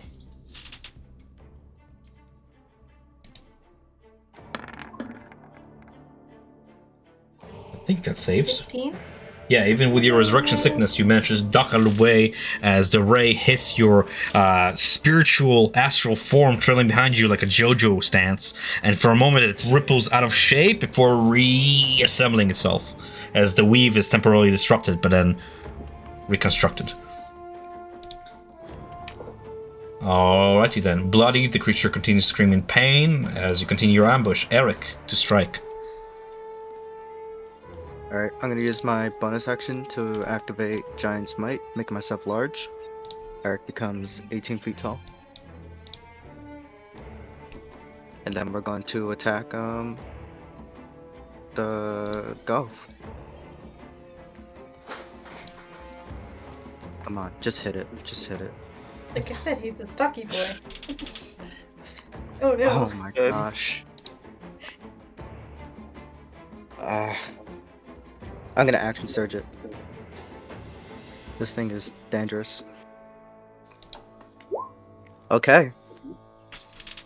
Aiming for the central mass of the eye, you roll how much damage total? 18. 18. Destroys the creature as it sees the light coming toward its central eye, the pupil growing narrow. It screams out, "The void! The darkness! I can't return to it! Demons in the dark! Demons!" But then you thrust on. You can describe the kill if you want. Yeah, I stab the Dawnbreaker sword through like the center of its pupil, and then lift it up, sort of like cutting the top half of his head in half, or just I guess its whole body's a head, but you know. Yeah, both halves of the same head fall entwine out to the webs, getting entangled in them, and there he remains. the spiders to either side of him begin to like take bites out of pieces and begin to like sort of drag it away from you, away from your light as they begin to take in their meal. Yuck, Okay, yeah. seeing that the spiders are like eating at it, I'm gonna slowly move away from them. Walking 20 feet here. I still don't see anybody. I don't know where people are fighting and being struggling.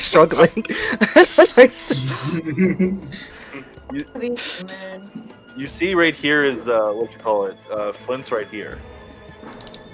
Oh, there's Duma. No, stay away from me. That's How darts. can you see Duma and not It's- Flint? That's Flint's right here. what? That's gotta be Duma. I see the hat. Yeah, right there. That's darts. I have a hat. Let's start. All right. That starts. My bad. It's okay. You can't see that. Yeah. Well, Eric moves to here, and that's the end of his turn. Okay, Brooke takes hers. Brooke, needing to get away from the creature, once more focuses and uses her key to use Step of the Wind. That's one Step of the Wind.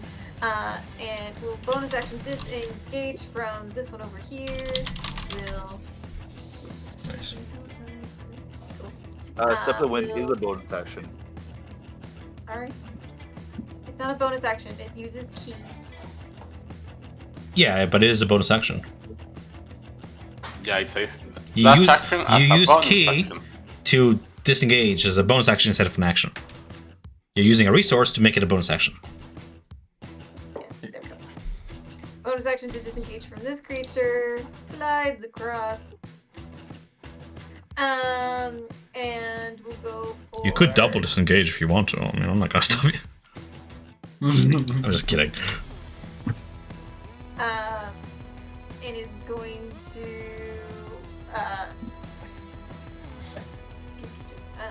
Mm-hmm. folks down. Actually, no. She's just straight up. Instead of using a bonus action, she's just gonna straight use the disengage action. Uh-huh. And is going this way. I'm pretty sure that's. Where is that? 40, and I get more than that. She's just gonna keep sliding. Wee. Wee. So you move. We keep moving. Okay. End of turn? Yeah, that was her full movement. Awesome. Greg, what would you like to do in your turn? Okay. I'm gonna move around the fighting here, Okay. just because I think that's close enough. Yeah. So I'm gonna put up more temp HP on Brooke. Using what ability, just so I can know your class? Ruby Rune. The cannon emits a burst of positive energy that grants itself and each creature of your choice within 10 feet of it a number of hit points. That's nice. So you also get the temporary hit points. Oh, I already have the 9 from before. Okay. Does the giant spider also get temporary Yeah. hit points? Please? No. Itself and each creature of your choice. No. If it was every creature, then I was like, yeah, it would be counterintuitive. But no. The spider Your says, choice. "Thank you." It becomes their ally. Alright. Maybe we can become spider riders. Just a question Tom, real about quick, how tall? Oh, sorry. tall enough for you to climb over. If it does this, is that your action or bonus action? Just so I know, the ruby burst, Oh shoot, yeah. 1 sec, I'm gonna look. or does it have its own initiative? I think Ivan will be able to answer that. Yeah. It goes- has, yeah. But it's bonus action. The same it goes bonus after action. him. Yeah. It's its own creature. Okay, good to know. I should. Yeah, that's why I can use my hand crossbow and it as well, because it's considered a bonus action to use it, kind of deal. Because I'm essentially commanding the gun to do its action. All right, cool. I'm bringing back an It old friend follows from a that previous rule. campaign to represent it as a token. This is your cannon. That's cool. It's in my hand. It's tiny. Yeah, it's in your hand.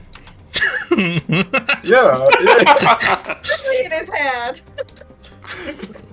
There's Yep. some dude with a rainbow beard with a massive cannon. Just I use bonus action, and they're like, "What?" And I'll make a token for you at a later time, I suppose. And then I do have since it. we're There in it is. close range. Yep. Since we're in close range, I'll switch to the whip and just do a nat 1 whip attack on the friggin' spider. Let's go. Cool, you don't need me to narrate that one. Yeah. You had broken the eye, she's now blind. Like,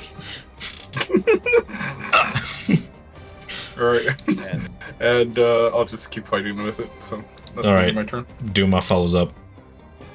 man, that nat 1 roll with the whip just makes me think of Indiana Jones as a kid when he's trying to fight that lion and he whips himself in the chin.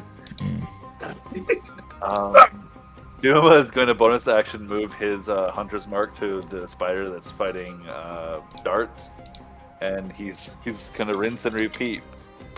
Pop up over the rock and shoot down with the sharpshooter on it with advantage. Sharpshooter. 22 minus 5 is 17. It's a hit, yeah. That'd be 19. That would be a plus perfect lethal. 19 alone. 6. Okay, that was 25 damage. Okay, as an arrow comes piercing through. Yep. For the Duma's going to yell out to Eric. Eric, behind you is Flint. Help him, please. Oh my god, I just noticed that because someone moved the spirit token. Flint was underneath that token before. I thought it was just the spirit there. He was in stealth mode. Yeah, do yourself a favor, just put it right beside you. Help And him. another spider, so she had to yeet. She decided she needed to go. That's the end of my turn. Okay. Remaining giant spiders still in turn. This one's going to continue dragging Yak-Yak's paralyzed body to the depths at full speed. That one is dead. These two are too busy munching under a corpse remains of the Goth. Hungry as they are, they're ripping him apart. This one will join them in the feast. These two are still pursuing nearby prey, attracted by your light, Flint.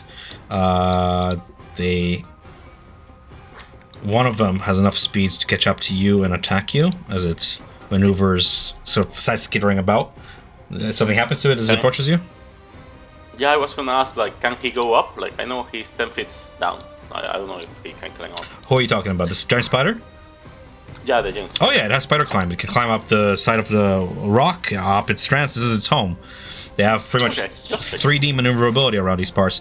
Nonetheless, it's going to be a normal attack against you there, Flint. 15 to hit. It meets, so damage. I'm down. Mandibles That's pierced. important Oh, okay. Yeah, down? that's it. I'm down. Okay, so as the poison takes effect, you are reduced to 0 hit points, but you are stable. Poison for 1 hour. Okay. Okay. Same as Yak-Yak. Alrighty then. Then we have the second spider. It was 40 feet down. It will have to take dash action to get back up and off the strands. So it does that, and it's going to end up about over yonder after the dash. As it climbs back up the wall. Flint, you are stable, meaning that you're not dying, but you're also not rolling death saves. So I'm sorry, you get to skip your turn. Spider, But my spirit Yeah. spirit has its turn. even if you're Yeah, Okay. even if I'm down, like Okay. it has free reign after. I'm Nice. down. Yeah, North Fire teleport. So do a Dex saving throw for this spider only on. Oh my god, the waste block. No problem. I trust you on this, Ivan, that you know your own class, but I'm gonna look it up later because that sounds really powerful. Even though you're unconscious, you still have teleport. That's Yeah, well, on this that's big. one. Yeah. Okay. We'll check it later, like you said. yeah. No problem. I'll but, check it after session. For now, I'll go ahead and roll that dexterity saving throw. It's gonna be a 22 for the spider right beside you. I'm prepared here. Okay. As you move, a lot of you hear the slick feet of Spider-Bait as he continues to slide and just yells, "I'm coming, brother! I'll save you!" And as soon as he reaches like around this spot, he just somersaults forward and lets himself just fall down into the darkness. He gone. So for now, they're out of sight. The Goth is dead. Eric's turn comes to fruition. What would you like to do? I'm gonna move to where I see Flint's unconscious body, right here. And I will attack the spider right next to him.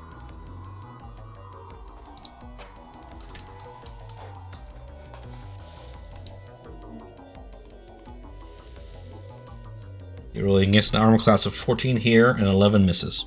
Oh my gosh. Yep. That is unfortunate. That is that's his turn. Okay, a few seconds later, you hear a thud and a hiss coming from somewhere below to the west as somebody's scimitar has sunk deep into a spider's body. We have then Brooke taking her turn. Brooke is going to. That is far. Brooke is going to move to within 10 feet, but not directly adjacent to said spider. And as she has her astral arms, she has a reach of 10, which is great. And she will make an unarmed strike with her astral arm.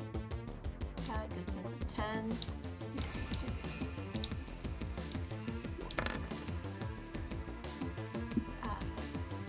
15. Roll the damage as well.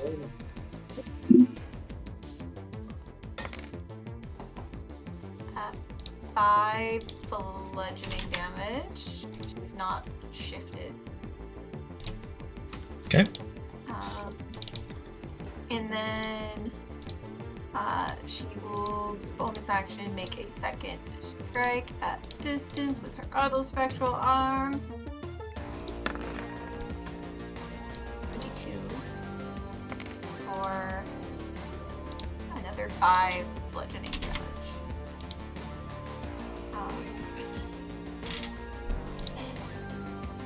And then she doesn't have any healing on her. And then she's going to back away the rest of her another 20. So she'll back up 25. As you retreat back into shadows, the spider recoils from your blows, dazed and fearing the light held in Eric's hand. It turns to flee. Darts, it's your turn.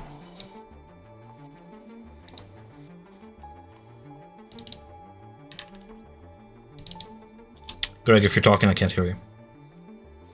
Oh, I hit the mute button. One sec. Eric, what's your HP? Is there any temp HP? Like, I'm or no? I'm pretty good. I still have. Yeah. I'm still feeling vitalized. Okay. Yeah. I'll switch to hand crossbow. Help Flint. He's unconscious. Yeah, I can't. Yeah, I can't run up to him and cure wounds though, because this is as far as I can go, sadly. Even with your double movement? Wait, there's double movement because of the grease up Oh foot. my god. Double movement on the web! I must have missed it when I went to get my food. Did you not see Brooke move like 80 feet across the web? I thought you dashed, honestly, I and I was like, oh, didn't. okay, that must be. The strands beneath darts just collapse and he falls into the void and dies. Greg, what are you doing in your turn? 'Cause I can go 70 feet. Oh, with that knowledge, Jesus. Yeah, I'm gonna cure wounds, Flint.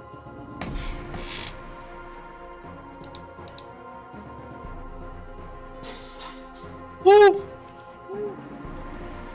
Flint, you awake. Do you stand and fight? Or do you flee?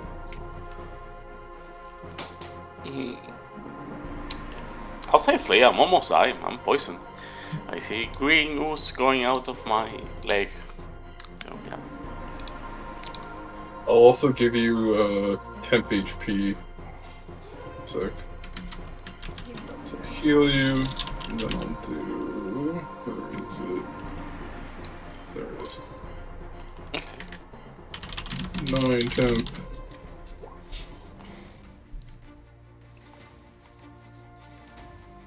Okay.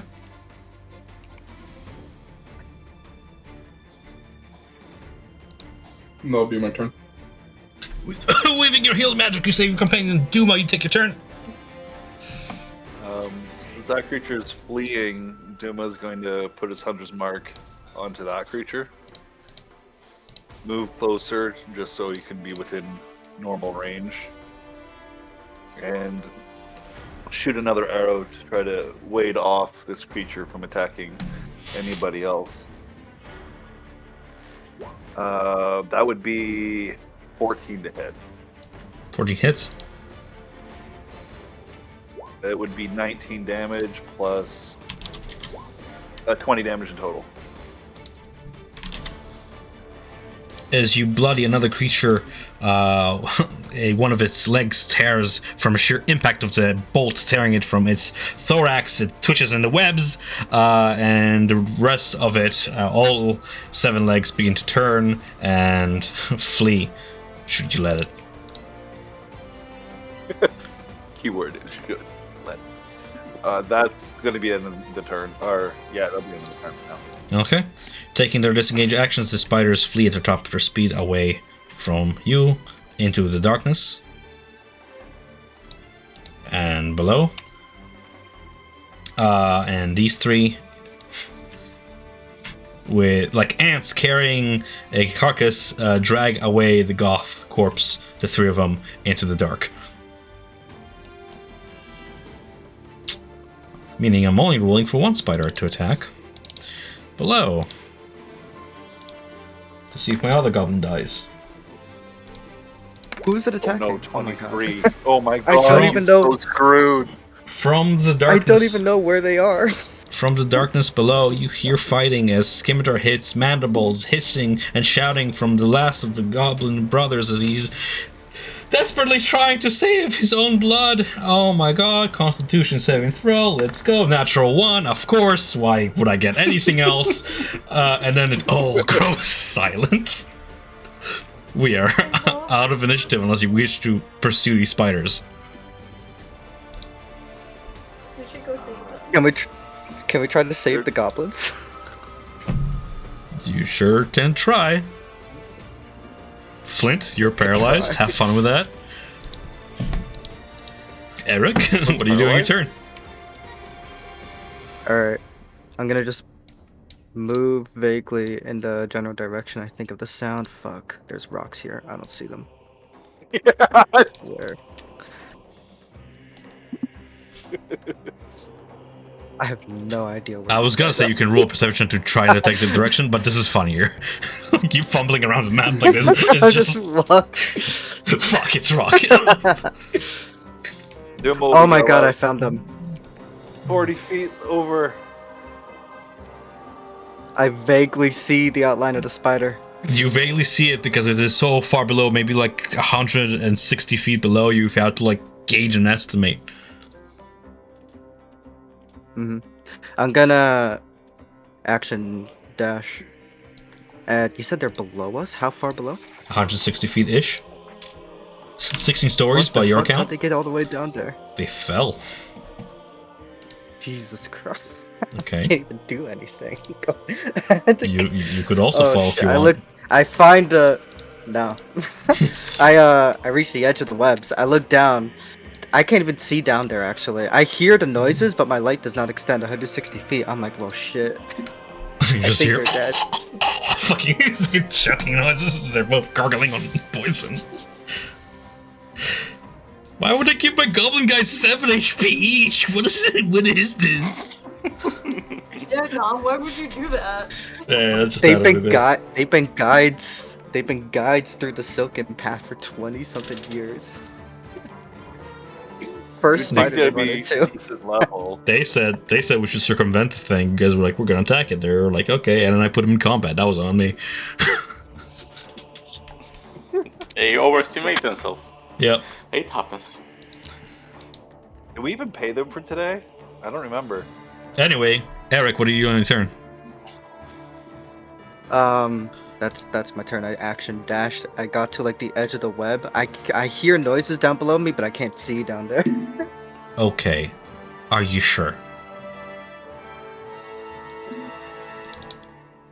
Yeah. Megan, what would you like to do in your turn?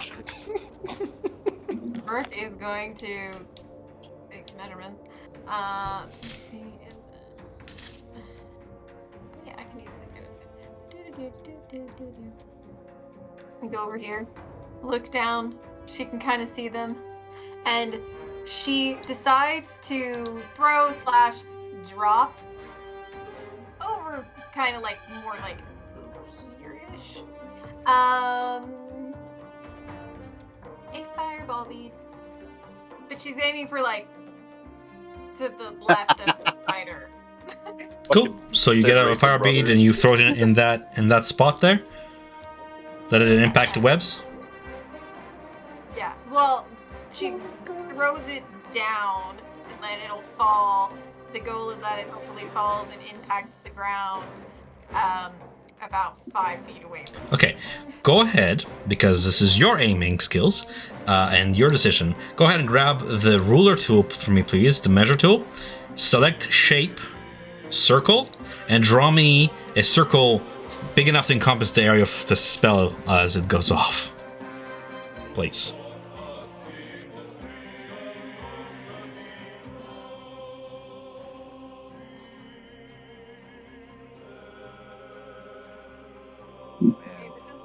I feel like this is not working properly. The measure tool. Yes, I'm grabbing. Good. Give me a sec to remember how to use it. Mm-hmm. Yeah, I can find it. Okay. I just wanted to make a point, I suppose. How big is a fireball? It does. It does. What is it? 20-foot radius. Mm-hmm.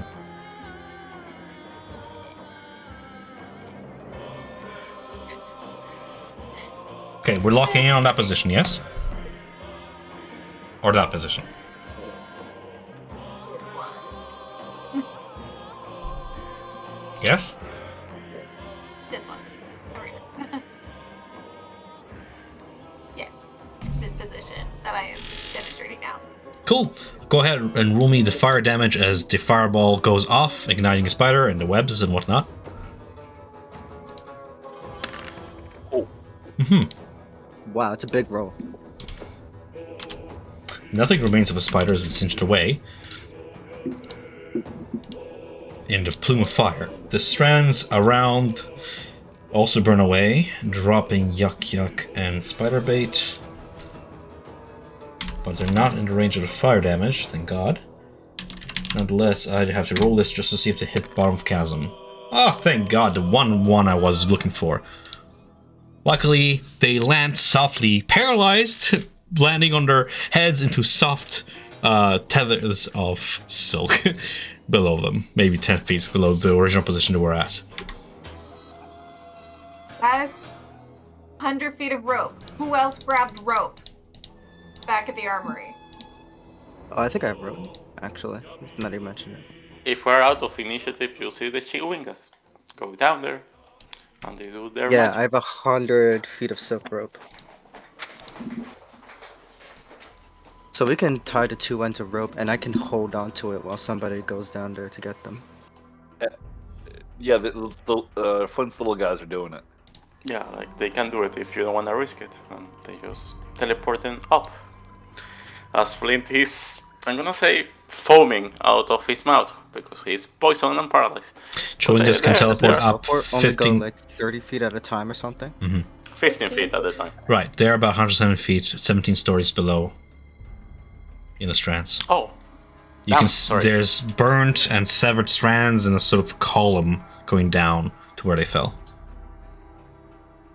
Yeah, it's 15 feet, and 150. Yeah. My bad on that. Spiderbait, in order to He cut held through and get to his 150 brother as feet up, fast as he and could, he just cut strands as he was going down. Yeah. Okay. We should go down. I don't mind. Although Brooke's not overly strong. Besides Eric, though, she might be the strongest person here. Though. I'm the weakest here. They're goblins. How heavy can they be? I'll hold on to the rope from up here, just making sure, Okay. and then Okay. yeah. Brooke goes down. She kind of. Oh. Do up. I'm gonna still up. Hey, you're not down. You're just poisoned. She looks over to Ivan and it's like, Ivan, do you have any good berries left? He's paralyzed for 1 hour. Flint. Okay. She just goes down. Just bring them up there for now. We'll worry about treating them after. Make it down the rope. To grab. She'll go for the heavier one first. She goes for spider bait. And what she'll calling do him fat? actually, she'll actually tie the rope around spider bait and be like, "Yo, Eric, pull him up." I'll pull them up. As she balances on the spider webs that are left. Okay, up he goes. Pull up Spiderbait, untie him from the rope, and then throw the one end back down. Okay. 15 minutes come to pass in this way, as you pull them both back up. And then Brooke goes ahead and does the same thing with Yakuk, and then eventually herself as well. Great.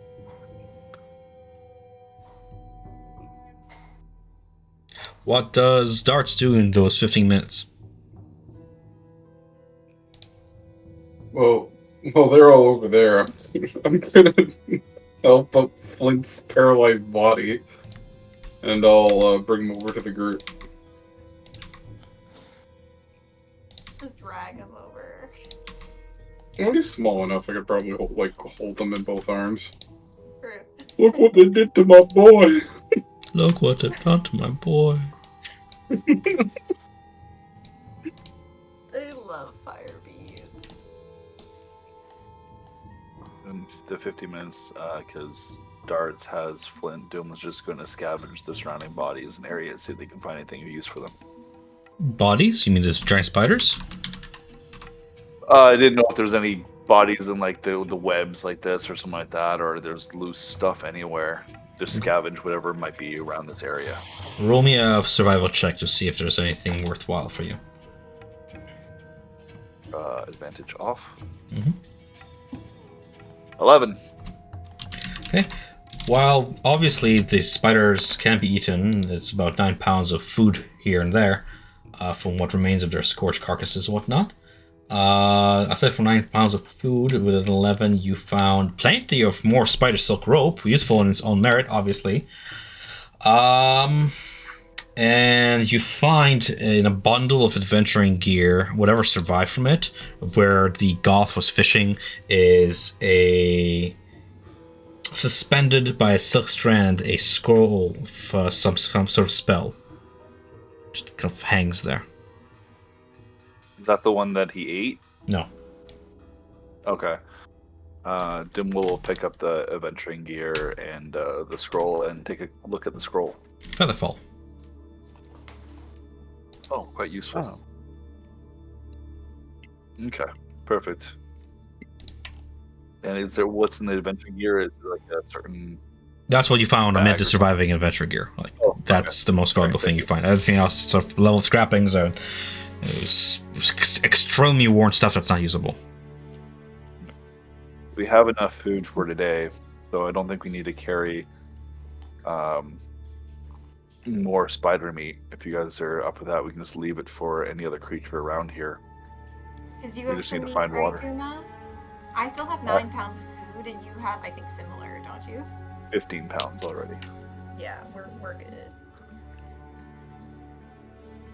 Well, your 9 pounds of food is expired. It's not the meat. It's the it's like a cask fungus. Barrel trap.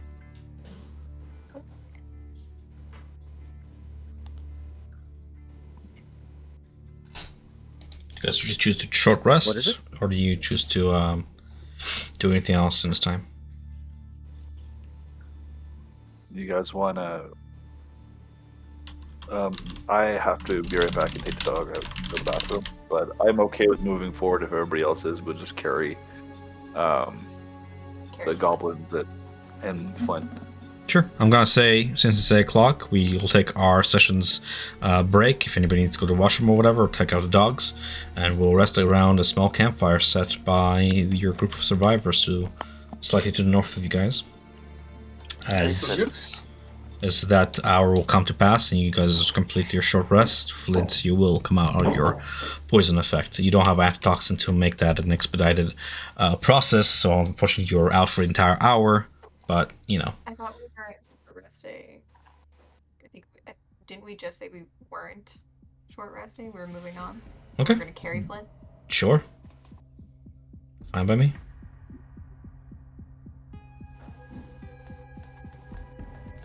But I'll see you guys in 5 minutes. Whenever you come back. How do I make my token smaller? You don't, I do. Okay. Thanks. I don't know. It's one of those things that only DM has control over. I'm not sure why. I feel like I remember being able to adjust the size of tokens back when we played DIA, but now I can't figure out how to do it. I had a macro API for it, but it's not active right now. I don't have any APIs active in our campaigns anymore. Oh, okay.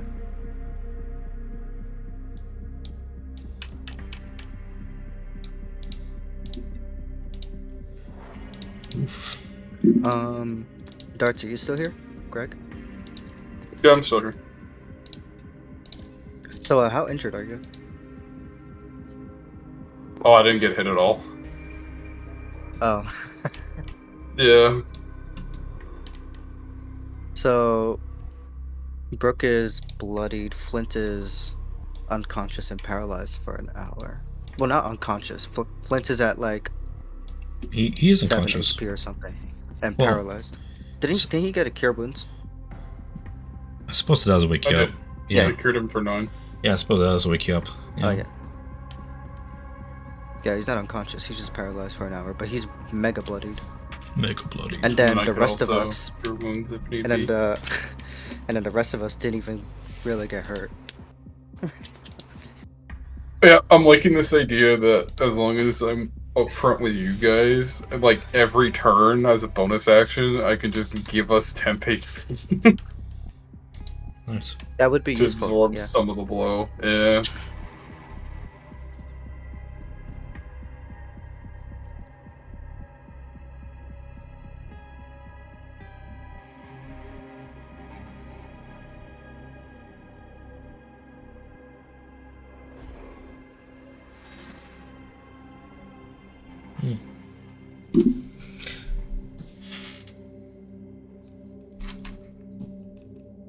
That invisibility and darkness is so powerful. In theory, like it would be nerfed by me needing light in order to see. But I mean, if he just stays like far away enough from me, and then he's using a longbow, then it's like okay, well. Mm-hmm.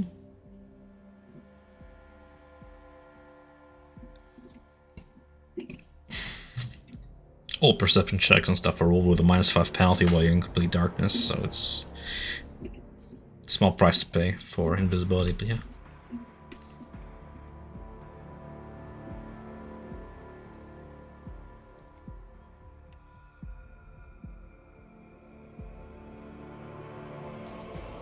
I was thinking more so like how he just stays invisible the entire time, like while in combat. He's just shooting while invisible. That's so powerful.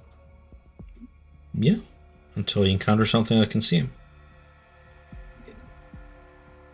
It's very powerful.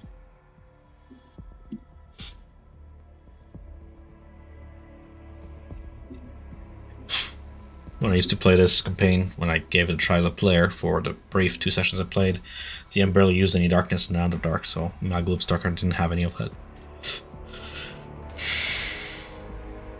What do you mean he barely used any darkness? Like he just had lights around all over the place? Yeah. I mean, it kind of makes sense that there would be some lights because even Drow can't see properly in darkness. They Drow still have like superior disadvantage dark on vision. What are perception you and talking stuff. about? Well, they still have disadvantage on perception checks while in darkness. Even with the superior dark vision, all it does is extend the range of their dark vision. So it kind of makes sense that they would want some lights around.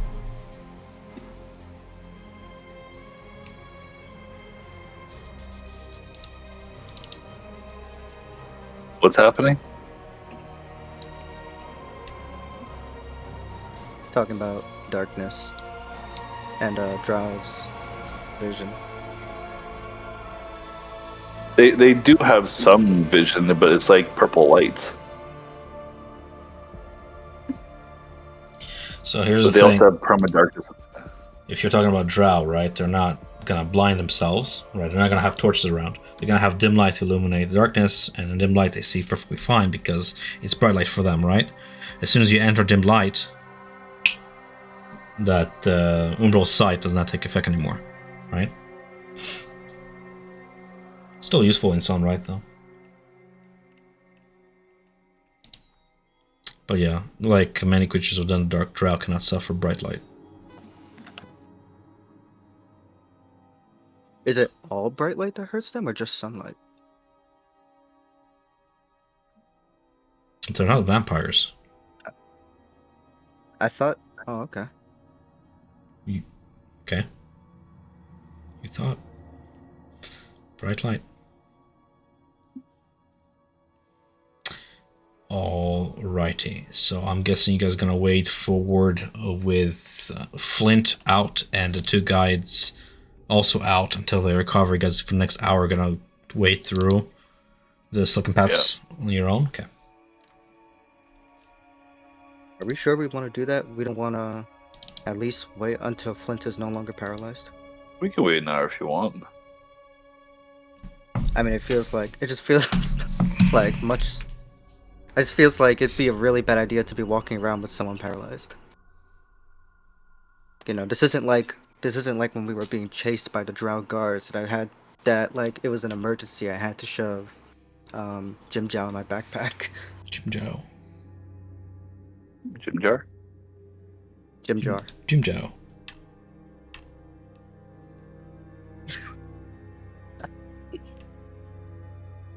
Oh, we could wait here an hour, then. But you're strong enough to hold 2 people, I'm sure. But we can Not we can 2 wait. people. Although I guess Flint is child-sized. So are the goblins. Yeah, I could probably carry 2 of them, but not 2 normal-sized people.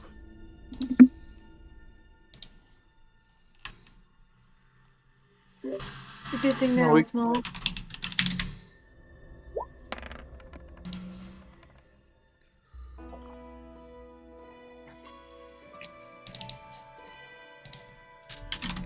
Just gonna wait for you guys to decide what you want to do.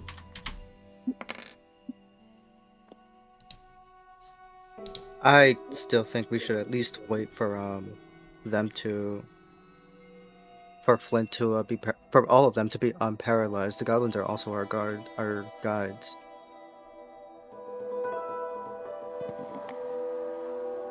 True. Sure. We don't really know where we're going without them. Yeah. If we're gonna wait an hour, Duma for a short rest, Duma will be 30 feet away from the firelight to actually just sit and watch in the darkness. Okay. You guys doing a short rest after all? Yeah. Cool. Go ahead and roll those dice if you want to. As you complete your short rest now comes to pass. Flint and the goblins wake from their stupor.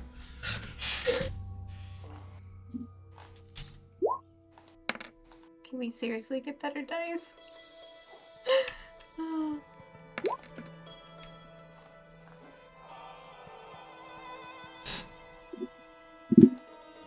Darts, your support cannon. Is there a limit to how often you can use that? It's only 10 hit points. Yeah. It's still very useful. Is there a limit to how often you can use that?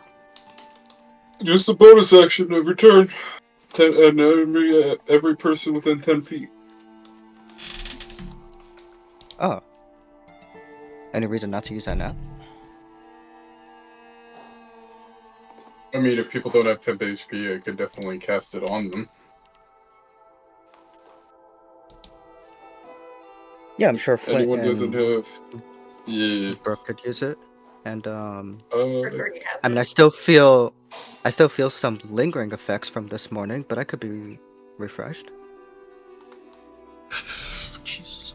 Yeah, I can do that. Let me see.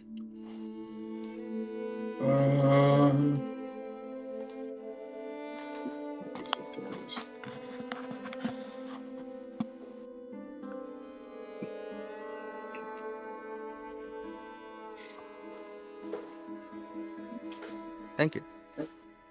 Yeah.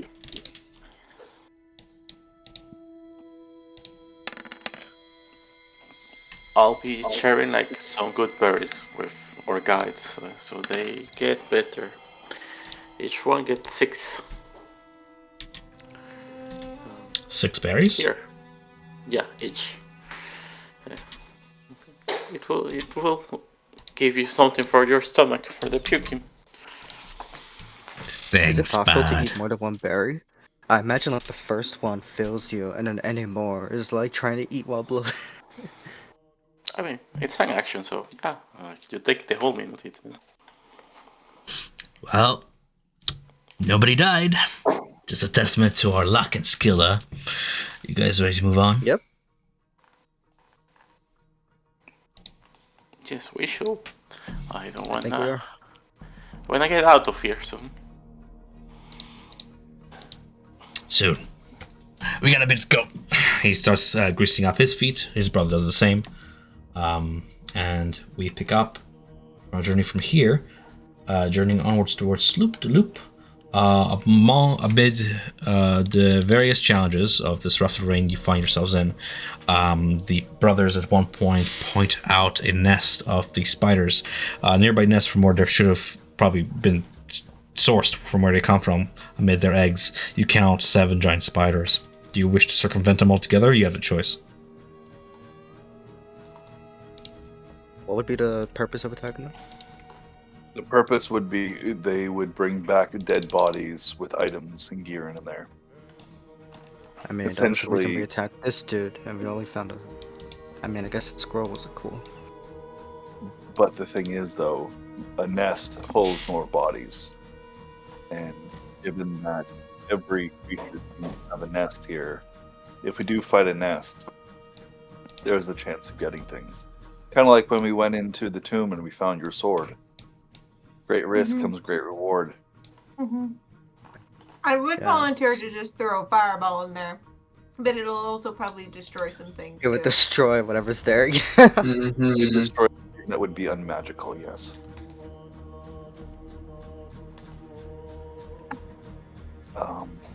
If we do that, if we want to go to this nest, which I'm not against, because I know we need more gear to survive, but lure the spiders out of their nest and then nuke them would be a better idea.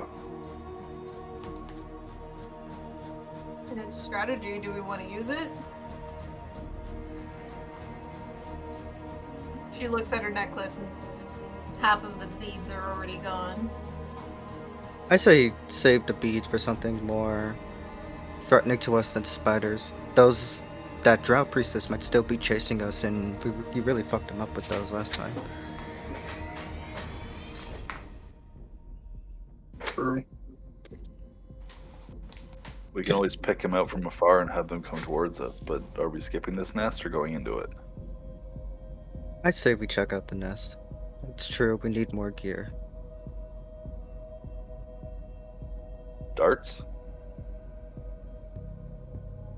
I'm tempted to switch it to long range gun rather than my protector, but if you guys want me to join you on the front line, I can keep you guys healthy, kind of deal. Was that a yes to go to the nest? Yeah.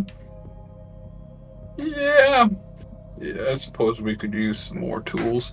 But then at the same time, though, the goblins did say they'd get first pick. Yep. Oh, we also saved their life, so I think it's a fair trade. I don't think so. I think we still get first pick. See? How about second pick? Contract. We can go. Contract still stands though.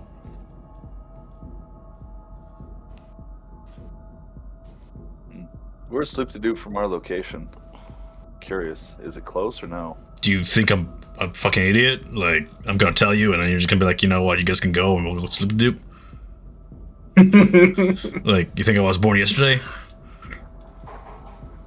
I don't know. Goblins do age pretty fast.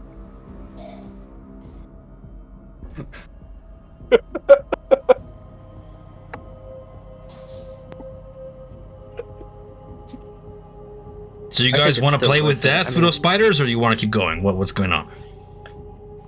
I think it's still worth going after the spiders. I mean, what are the chances that somebody with a really good magic item actually got, offed by these spiders? It's more likely that we'll find better armor and stuff, which would still be an upgrade for us.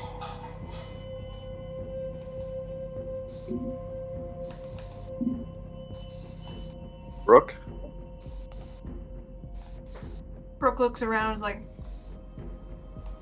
I'm good for a quick one too, but I don't think this should. If we go in and it doesn't go well off the bat, we might need to make a retreat. So long as you're okay, you guys are on the same page of if it's not going well, we retreat. I'm okay with it. Of course. So you guys go ahead and do your Plus, we're 1-2. We're almost gonna lost have on 3 bugs. over here.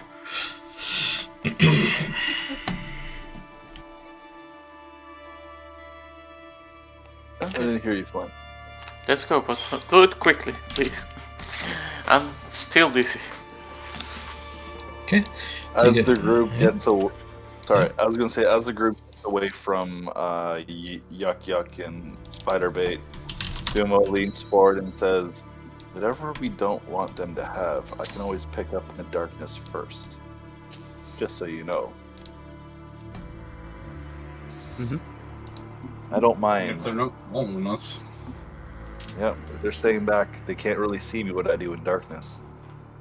So darts, when we kill off these creatures, if you can quickly run up and use your detect magic on things, I can pick them up and put them in my backpack real quick. Copy.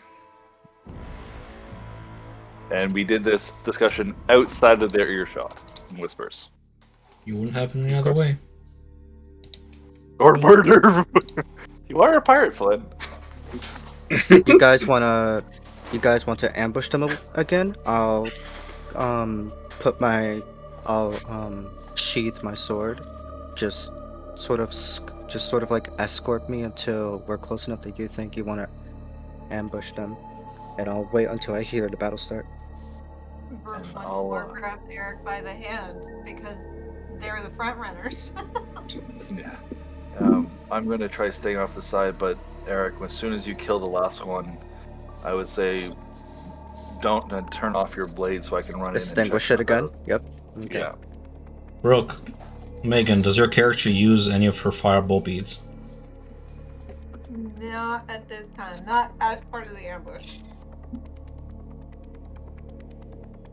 Okay. He's keeping them in reserve in case it goes badly and they need to make a quick escape. Yeah. Well, actually, something I was thinking about the thing. If we're looking for magical gear won't burn away on a fireball. And if we're going up against a bunch of spider eggs, they could hatch when we're fighting. Who's proficient with Regular Arcana? things like Who's what? Proficient with Arcana. With our Dart. I think? Yep. I am I am. You are? Do you want to roll me an Arcana check real quick? Yeah, I can do that. Natural 20. Magic items are very prone to damage, though they're resistant can be destroyed.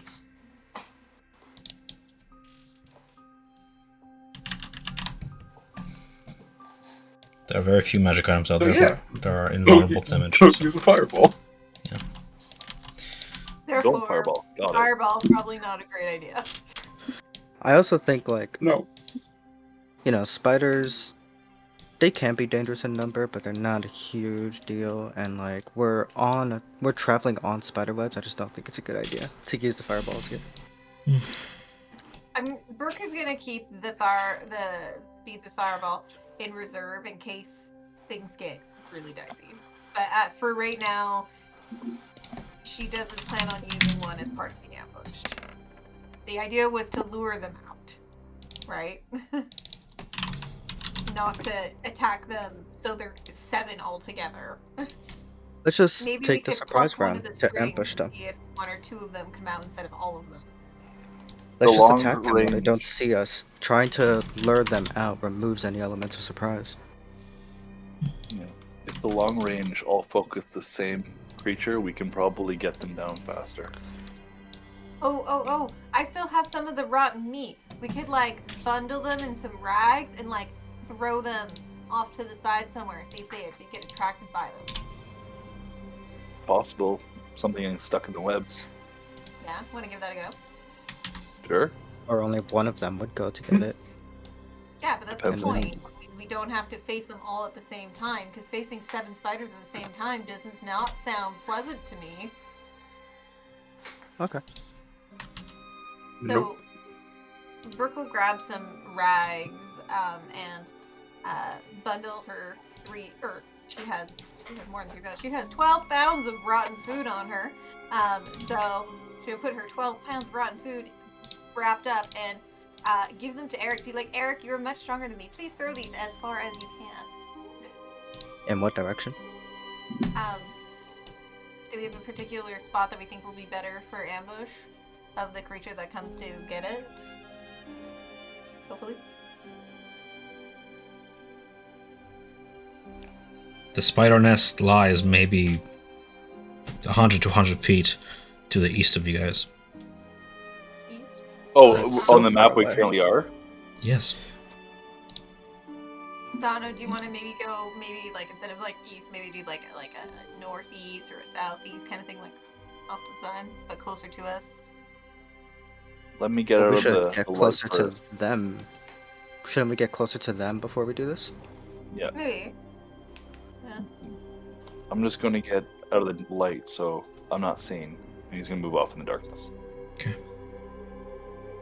And he's going to go up to the ledge over here. Okay.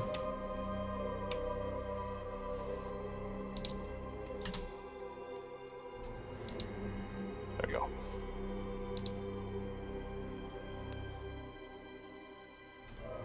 What does everybody else do as your Gloomstalker stalks forward? His footsteps reverberating against the webbings. I'm gonna stick with the front line and be behind them, kind of deal, just so I can. So you Keep them guys up. stick to the back line. Greg, you're Yes. funny sometimes.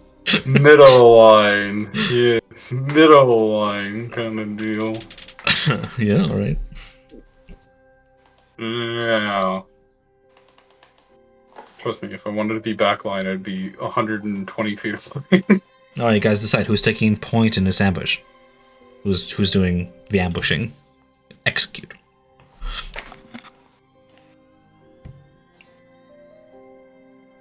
I thought it was Brooke and Eric. But Me too.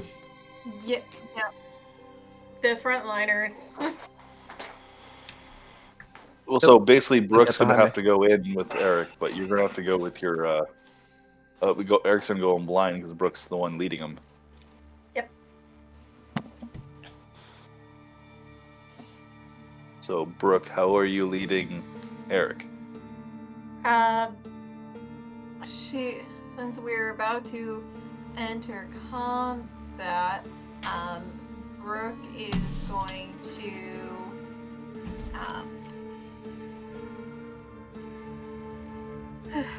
yeah, we're about to go into combat, so she is going to, shift, and, once more, you see the shackles on the back of her neck, raise in a permanent fashion, and her nails elongate into almost claw-like.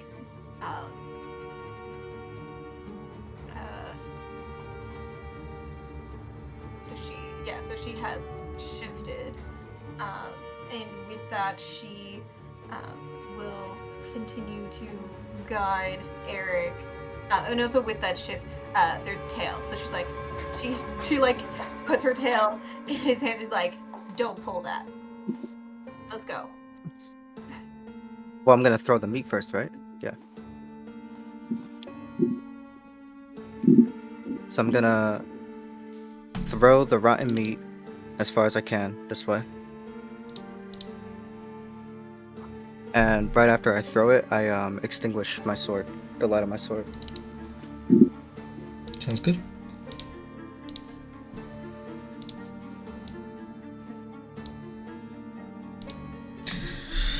Oh, give me a token of meat. It's not just meat. There was like some kind of veggie stock thing in there. There's a token of meat about 60 feet away from you. You throw it, it gets enwebbed over here. You hear a very bouncy boom reverberate as it hits the webbing and attracts the attention of like 5 of these spiders to sort of crawl forth and surround it and begin to wrap it in silk.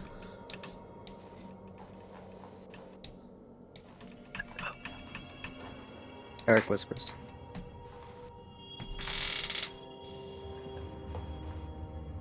What are you whispering? Let's go. Let's go. Brooke begins to move forward with Eric holding onto her tail. Let's go. And with slick feet, do we rush towards the nearest spider? Is that what we're doing? Yes. I don't think Eric can reach. Wait, Wait, double movement wait. on the spider, right? Slick feet. We can Yeah. make it. Yeah. And with the slick feet, we ambush the nearest spider. We'll go ahead and roll me Let's initiative, go. guys. Once more. Yay, initiative. I love initiative. 21. Whoa, Flynn. And Just a puke. You move really fast with that prosthetic leg. Tail. and Brooke and I have moved forward before initiative was rolled. No. Okay. You can reach it, don't worry. Okay. As we engage into hostile action, everybody roll initiative. I can sort the initiative order. 1, 2, 3. I am going to go ahead and check to see if there's any contesting dexterities. Darts, what's your dexterity? Right. My dexterity? Yeah, score. Yeah, what's up? It's 16. Can you roll me a dexterity check, please? As you contest with the giant spiders. I roll 13 here. Oh, okay. You rolled a 13. Can you roll me a 13? What's more? Can you roll me a higher than a natural 20? Okay, well that solves that. Okay. Okay. Neat. I'm using that now. Determining surprise is the last thing I'm doing before I start with Flint on top of order. I'm just checking senses.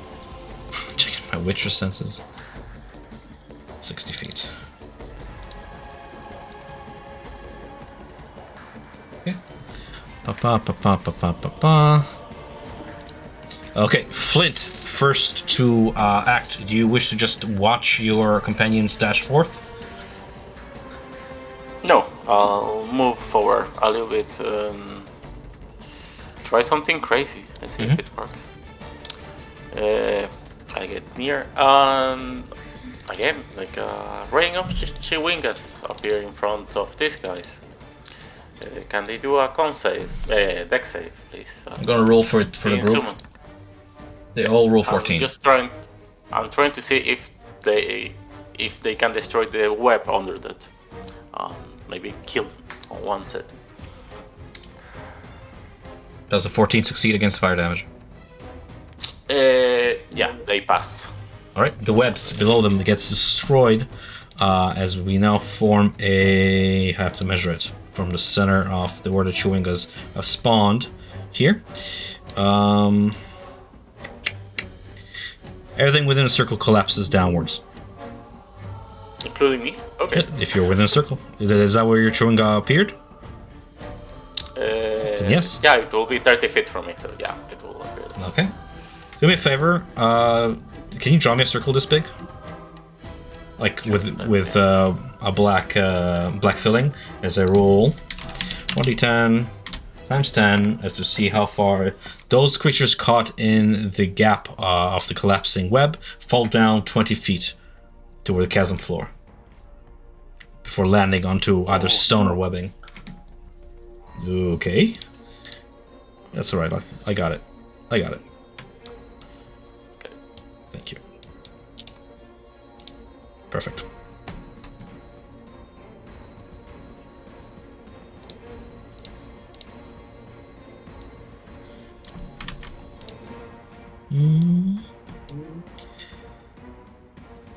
You get a dexterity save against that, Okay. being on the edge of this. DC 15 for dexterity save to try and latch on. You latch on if you wish to choose so to a nearby strand to avoid falling down. He chose to to grab. Okay. Sounds good. He's like, I do not want to fall. Okay. The meat tumbles and gets entwined as well somewhere down there. Fair enough. Anything else on your turn, Flint? Yeah, the Chiwingas will fly 15 feet in my direction, and that's it. Can they do another dex saving throw for? No, I'm sorry. They just fly to my direction. That's it. Alright, the first of the giant spiders, aware of your presence, begins to climb up with its speed, upwards up the stone pillar below the webs, and ends up over yonder as it climbs back onto the webbing, hissing angrily. Seeing you, it prepares like to leap, sort of lowering itself to the webs and pressing its abdomen to the silk below it, preparing to leap should you come close. Duma, you take your turn from the gloom. Hunter's mark on the one that just moved, that climbed back up. And with sharpshooter, he's going to take a shot from the darkness. And because it's his first turn, he gets dreaded ambusher if hit.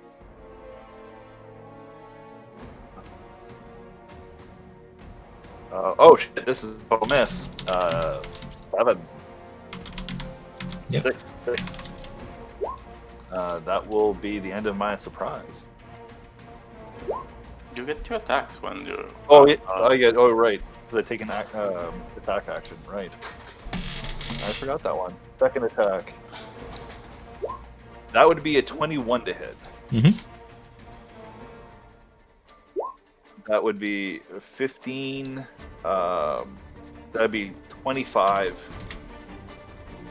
And that'd be 28 in total for the shot. How do you want to do this? It comes back up, and as it's like looking to like jump and hiss and attack in one direction,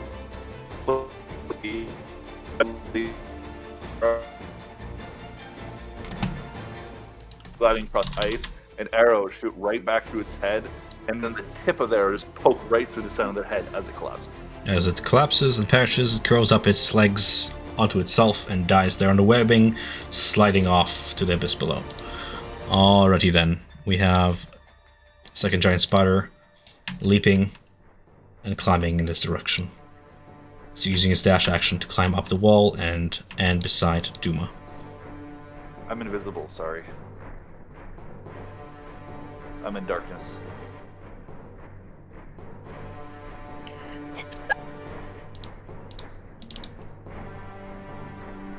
What's perception, guys? What under skills under wisdom?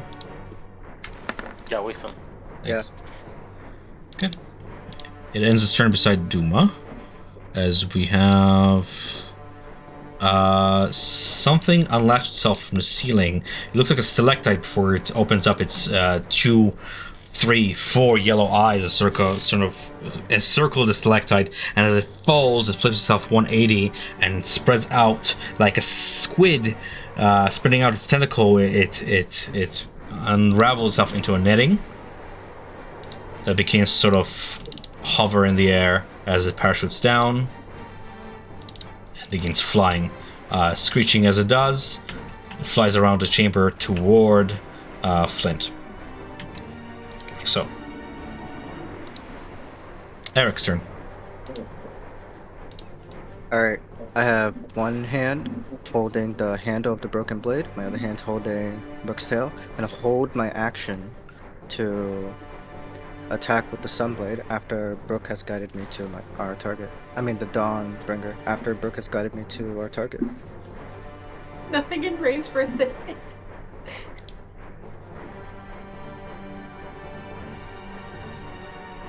You swing and hit air. Oh my god, sorry, didn't mean to open that. Oh wait, no, we can go hit this thing. Yeah. Because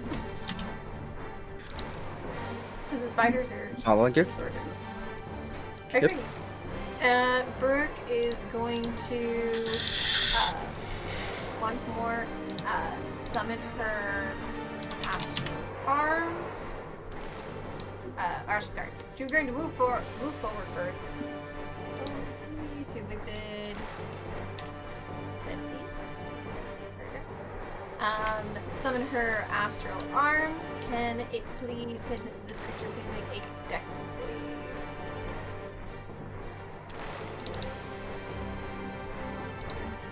save? I rolled dexterity saving throw of 3. It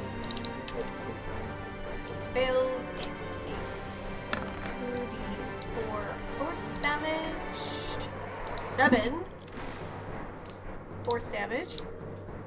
And then with her spectral arms, she shall make 2 unarmed strikes against the creature at a range of 10.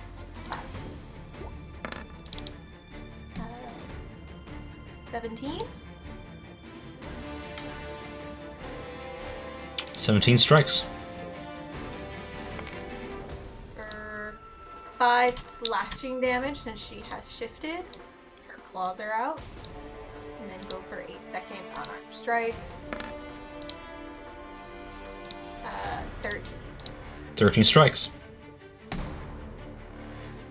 For another 7 slashing damage.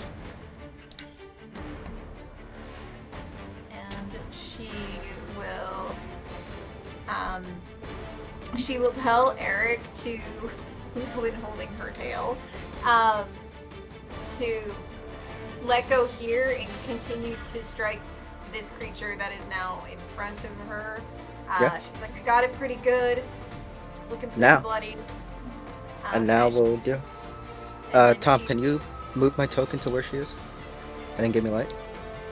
As my held action goes off? She's Yeah. right there. We moved 10 feet. And yeah, we're going to continue to move on over about 15 feet over here. So Eric would be where Brooke was, 10 feet away from this creature. Okay.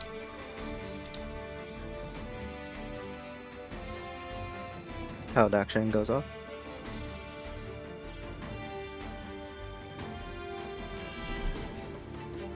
Does a 15 hit 15 strikes.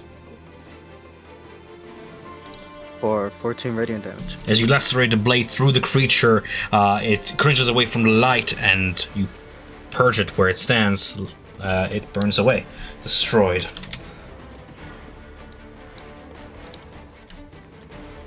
Okay. That was my held action. End of. And that's the end of Brooke's turn. Okay. 2 of the giant spiders begin to climb out of that hole. Brooke, you are within range of it, I believe. Let me check if it has any sort of reach or leap. No. Brooke, make me a. Actually, it's an attack roll against you. 15 to strike as it begins to weave together webbing and tries to shoot the webbing at you. 15 to strike. Misses. Second spider from below. Natalie like just dodged. She just like does like a super squat to like the one side and just like with the arms out. She's like, ha. Nice. Awesome acrobatic. So acrobatics dodges a second globe of web, just sails down the cavern, just splotches against the walls over there, echoing as it does so with a moist splotch. A second one of those creatures, those stalactite camouflaging creatures from above, descends onto Flint's head. Flint, this dark mantle is going to go ahead and attempt to attach itself to the target. It's going to go ahead and roll a 16 to hit to attempt that. It hits. The dark mantle attaches itself to Flint.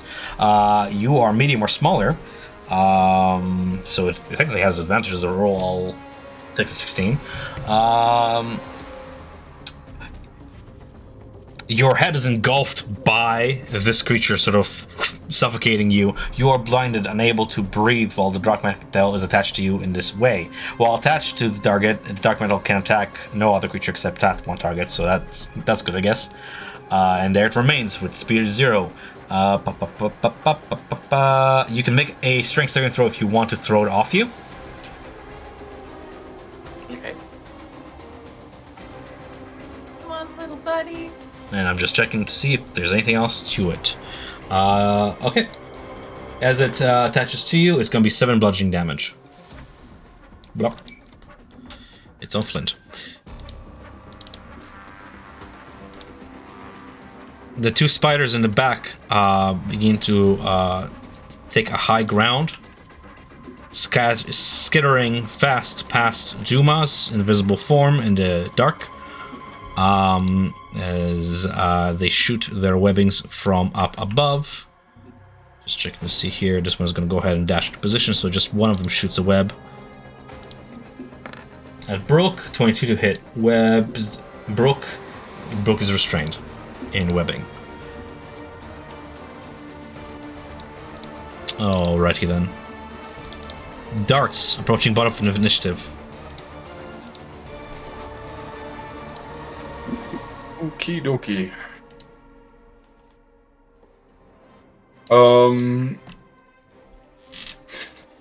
Can we help a person out of webbing? Like, yeah. From the web thing? Yep. How would that work? Like, I target it? Kind of by deal? either destroying the webs, or you can attempt to pull her out. Pulling out would be a strength check, right? Yep. Okay, I'm not very good at strength. Unfortunately. I'm just gonna approach. What's up? I said you can attack the webs too. Yeah, I'm thinking I'd just use like a dagger kind of deal to kind of like cut them loose. Just so you know that even though she's restrained, she can't be made. Attacks still can't be made at advantage against her because she's shifted. Okay, nice. Well, I'll still let you loose kind of deal just so you don't need to waste your actions and whatnot. Even though I don't this.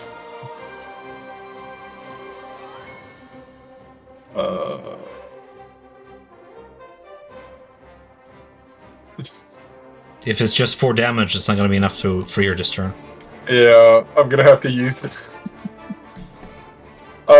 Bonus action hand crossbow, I guess. Or can I use 2 daggers? Like can I use a dagger attack as a bonus action? Yeah, so that's called two weapon fighting. 2 weapon fighting works that if you have a light weapon in one hand, you can use another light weapon in the other hand. As not as disadvantaged or anything. It's why would you need disadvantage? No. If I don't have 2 weapon like fighting, okay. You're thinking about some other martial style that has a different name. 2 weapon fighting is something that every character in D&D has. That's why weapon light is light weapons are good. The second strike pierces through and frees Brooke from her webbings. Perfect. All right, let's go. Thank you, darts. As she turns back towards the spiders, trying to not get too distracted in her gratefulness. Kick their ass.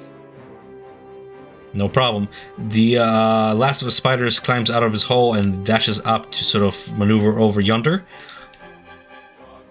And it's gonna go ahead and throw its web at the blinded, bumbling about Flint. Web has a range of 60 feet of disadvantage, so it's gonna be a disadvantageous attack for the web. Fling! 10 to hit against Flint, I think misses. It misses. You are blinded. I have normal rules against you. Then 16 hits. Disadvantage for that. Yeah. Sorry, Flint.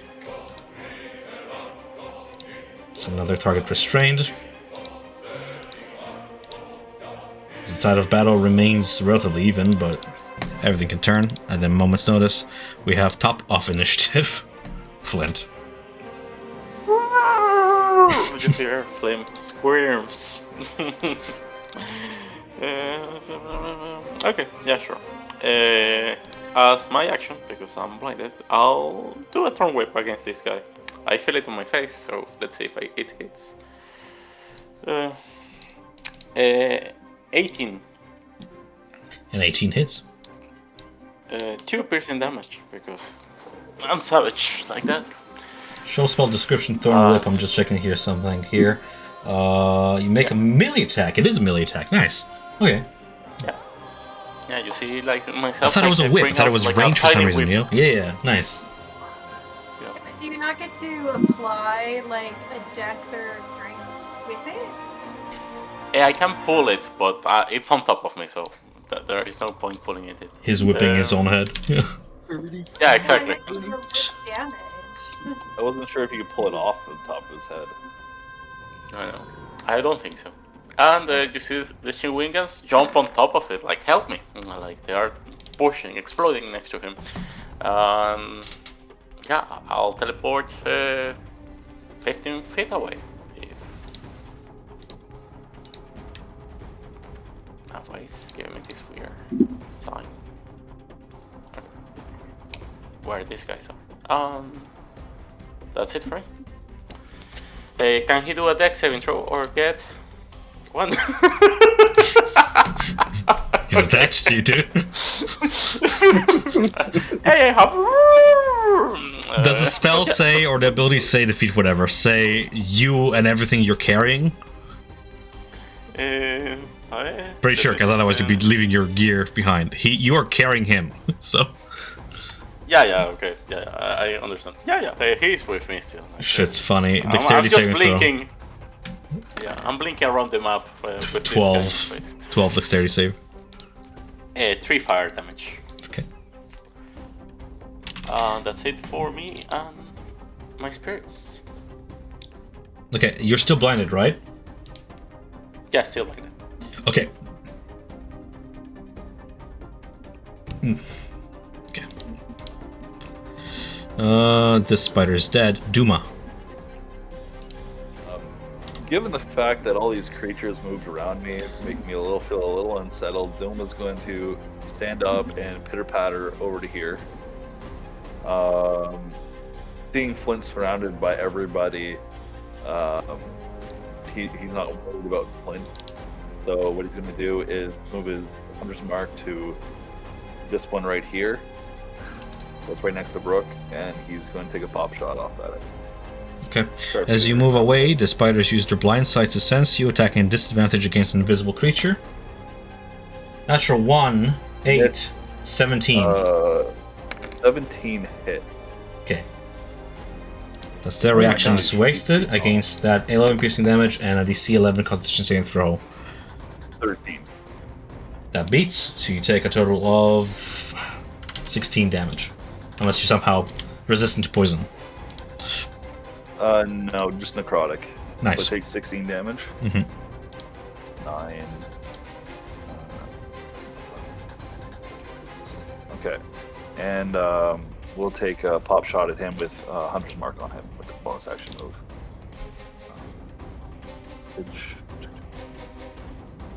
Would be 20 to hit. 20 hits. 18 plus 3 is 21 in total. To this one right here. Blotting the creature.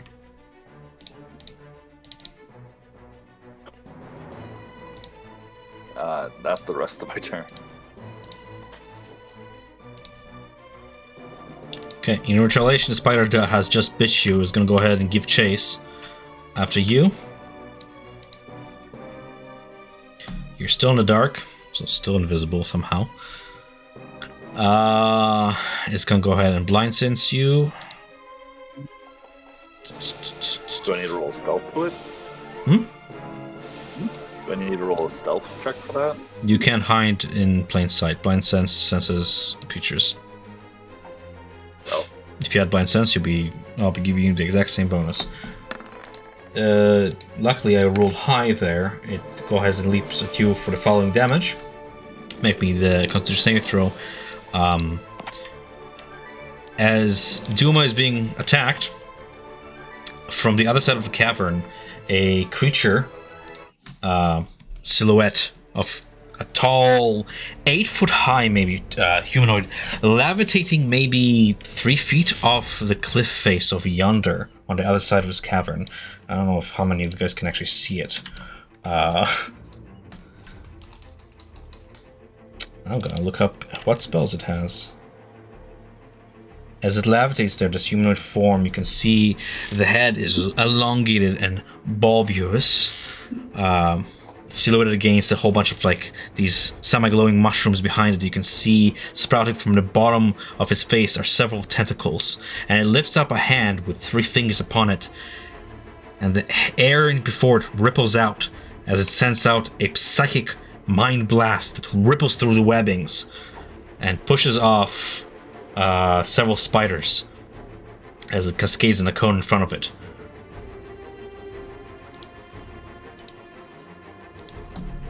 Rolling damage. The spider right in front of Baruch curls up onto itself as its mind is attacked and bashes against a stone over yonder, dead. The spider further ahead makes me a intelligence saving throw. As its mind is attacked by this psychic wave, rolling a natural 1 for -3, taking a total of 48. Plus 4.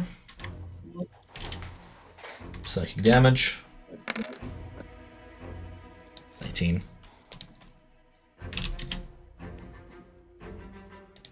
And getting stunned in its place.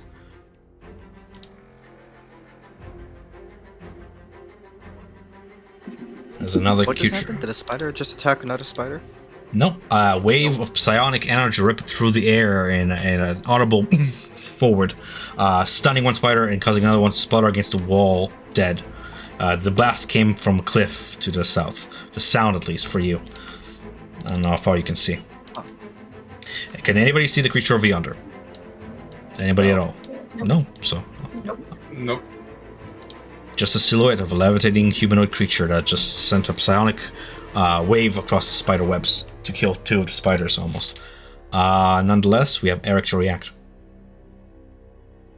I'm gonna use Giant's Might. Go big. Can I try to pull the thing, and I'm gonna move over here. Can I try to pull the thing off of Flint's head? Yeah.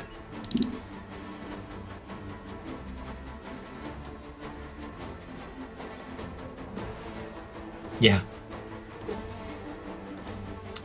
You pull it off. Great. Okay. I pull it off. I'm gonna just, as it's ball to my hand, I'm gonna just throw it to this thing over here. That ledge that we were standing on before. Okay, easily done. Besides large, you toss it over yonder, and just as it's about to hit the wall face, it sends a propulsion against the wall with a squid-like motion and hovers there 3 feet in front of the wall face. But he tossed it. Oh. Okay.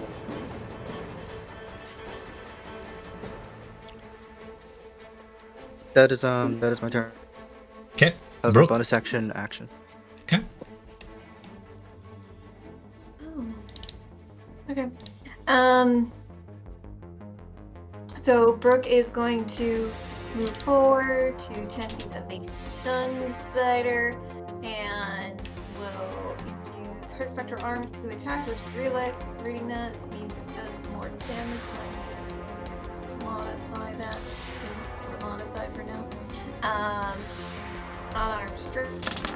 The spider before you chitters and twitches as its mind is still being assaulted by something that sends these audibles. You can even sense the sort of radiating wave of sonic energy attacking its mind. With advantage, it's going to be hit. Go ahead and roll damage. Perfect. And arm strike, which does more damage. And I realize that with my afro arms, I get to use my wisdom First strike lands. modifier on my strike. So 8. And then bonus action for another armor strike. Hits. 18. 6. Okay. What is this slashing bludgeoning? Because depending whether if she is not shifted, it's bludgeoning because Gotcha. she's missed. But if she's shifted, which she currently is, it's slashing because claws. Okay. Anything else in your turn? And with that, she will move back towards Flint. Okay.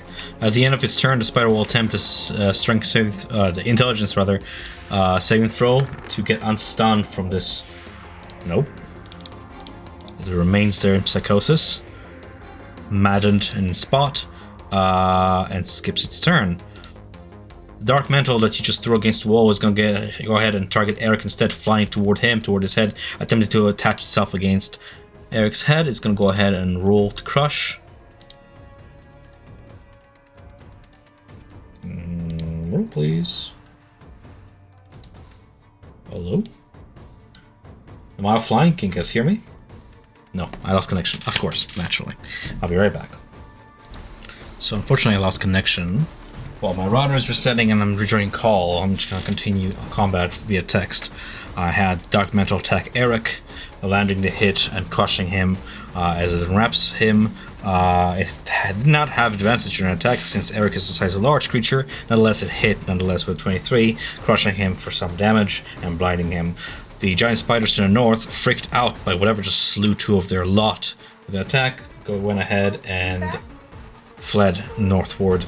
And then we picked up combat from here, with Darts taking his turn. Is it a All person? spiders are gone. Or am I crazy? No, Yeah. they're about. Oh. Yeah. Darts, as these 2 spiders over yonder. Oh, it's because it threw me off because I forgot about the thing. Well, while I'm online, I can't Sorry, go move ahead. anything, right? So as the dark mantle is suffocating Eric's large head, the 2 spiders here are fleeing with a disengage action as far as it can move, climbing up the walls in a panic, hissing. You don't know much about spider language, but you can tell they're freaked out. Whatever, they just mind blasted 2 of their number. So what would you like to do, Darts? Even though I'm not that strong, I'm gonna try and rip that thing off Eric's head. Mm-hmm. Is it just a strength check or athletics? Yes. Strength. I'm assuming. Action Just strength. Yeah. Oh, I'll use Action athletics strength? because it makes sense. He's like lifting weights. You're pulling it off. Yeah. There. Does it make no difference either way? Yeah, it's the same rule. So 9, unfortunately, it remains stuck there to Eric as you have to climb his body to reach his head, probably. Anyways, there it remains. Pride on him. Okay. Anyone got any salt? Maybe it works. Anything else on your turn? No, that'll be all. Okay. Or actually, he took damage from the bludgeoning, right? Eric, yeah. Yeah. I'm just gonna give him more 10 HP. Let's go. Sorry. Shoot him up. Hey, thanks. There you go. Appreciate you. I'm gonna describe this because it's a little bit out I'm of your... blinded, but I feel vitalized. Nice. I'm going to describe this because since it's a little bit out of the range of your guys' vision, otherwise towards the south. Theater. Remind here in the silhouetted shapes that are sort of blackened against the backdrop of luminescent fungus. You can see the tall 8-foot humanoid figure levitating off the cliff edge there. Send forth its 3-fingered hand as the tentacles at the bottom of its jaw writhe forth, and it whispers something in language you don't understand. It's deep, reverberating throughout the cavern. As another one of the spiders begins to close distance upon it, leaps forth, fangs bared, and it just sort of goes, Grazilax Kurum, and shoots forth a shield of this shimmering energy, blocking the blow. While this is happening, Flint takes his turn at the top of initiative there. Okay, I walk a little bit back and I say, "Don't worry, Eric. I'll help." And I throw a whip at his massive head. 13 to hit. 13 still hits. Oh, yeah, and so it latch, you see, like the thorns start Yeah. to dig deep into the creature, and it's pull away 10 feet, or 5 feet. What's the damage you 5 feet. for the thorn whip? As you barb it? Yeah, 2 piercing damage as you barb it 10 feet closer toward you off Eric's head. It's now sort of, you're wrangling it in the air. It's about 10 feet off the webbings up in the air in front of you as this tiny kobold is like, yeah, I got it! Yeah. I fish a big one. Yeah, you know, like this guy is gonna do something different. And that one, as he throws like a flying tiny Flame seed. and that's it for me. What are you on your turn? I know. Duma, what would you like to do? Duma's looking at this spider harassing him, realizing the spider won't leave up prey. He sighs, and under his breath he says, "Matron of ravens, protect me, guide me to where I should be." And out from his back, 2 wings will sprout, cover in his entire body, and Duma will appear 30 feet over here. And then the wings will just vanish, and raven feathers will fall in front of the spider, so he has no idea where Duma's actually gone. Nice. And then Duma is going to ready his shot and shoot the creature that wants to suck on people's head. Okay. We don't technically know what they're called. Dark mantles. Of course you know. Thorn mantles. It would be 20 Dark hit. mantles to hits, yeah. 17 damage. That kills. Just gonna shoot it right through the head, and it'll just fall into the webs. Just does that. Defeated. And then I'll move 10 feet that way. Okay. That's actually really cool. Giant spider that was pursuing you, I'm not sure who you are, sees the rest of its ilk are fleeing into the dark, and it does the same. Dashing in their wake. The creature to the south, you can see its silhouette as it extends out both its hands, forming a triangle shape before it, and then drawing a huge arcane circle before it before sending forth another blast of energy at the spider. It's gonna go ahead and mind blast it. It's gonna go ahead and roll the save against it. Intelligence. Spiders are not that intelligent. 5 against it. Does not save against attack. I believe this is a killing blow. 48 plus 4 psychic damage from the blast against the spider. Yep. As it is stunned for it. As it stuns the creature that just stunned it, the humanoid levitates off the cliff and begins to ascend in your direction slowly, arms sort of splayed out and tentacles writhing beneath it. As it looks upon you and enters Eric's light, you see the full scope of what this creature is, if you haven't guessed already. I actually still don't see it. It enters your light. Gotta go right here. Yeah, it's gotta be Levitating. like at least here from. Okay, guys, theater of the mind a little bit. Levitating 15 feet above the Theater web, of the mind. entering the edge of your light is a following creature post in chat, a mind flayer approaching you guys. With that information in mind, it's gonna go ahead and see if it has anything else in its arsenal as it approaches Eric. Eric, what do you do?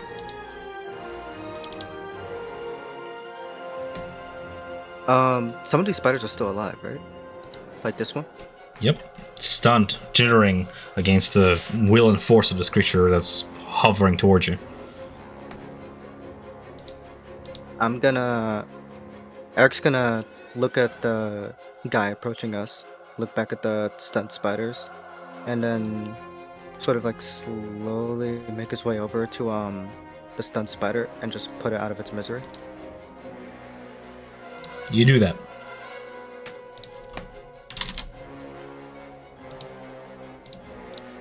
I assume I can because it's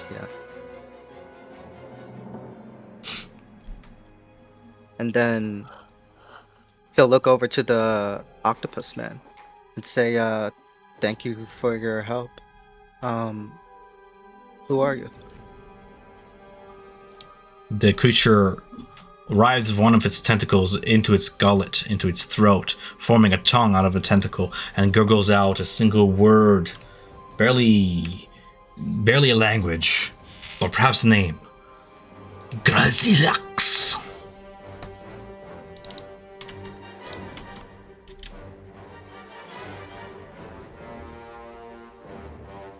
Brasilex. Well, we appreciate the assistance, Grazilex.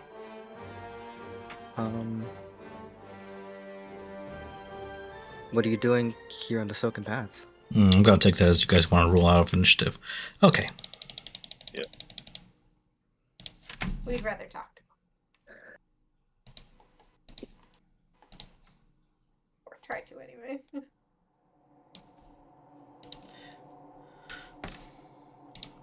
This creature descends upon the webbings, not touching them, hovering maybe 5 feet above, looking at a little piece of meat it gets tossed aside and using its innate powers to cause it to levitate, and sort of tosses it into the darkness. To get rid of the smell, perhaps. Judging by its uniform, you've seen the symbol upon its chest, a eyeball upon a purple font, surrounded by gears and quill feathers and other symbols of intelligence and research.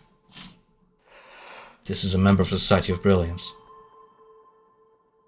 A sect of highly intelligent monsters that have bonded together to solve some of the Underdark's problems. So, can I approach him and just like carefully pull out the Journal of Skelga and be like, I believe this belongs to your group? you feel it pull away from you, from your grip, as the creature lifts an eyebrow and lifts a hand in a gesture, causing it to levitate. Should you let go, it will levitate closer to him. Yeah, I'll let him go. I feel like it belongs with the society. The remaining skittering spiders phase away from their stun, shaking it off, and skitter back into the dark as it continues to look upon you, studying you. You hear a voice in your heads, telepathic, reverberating. What happened to my friend?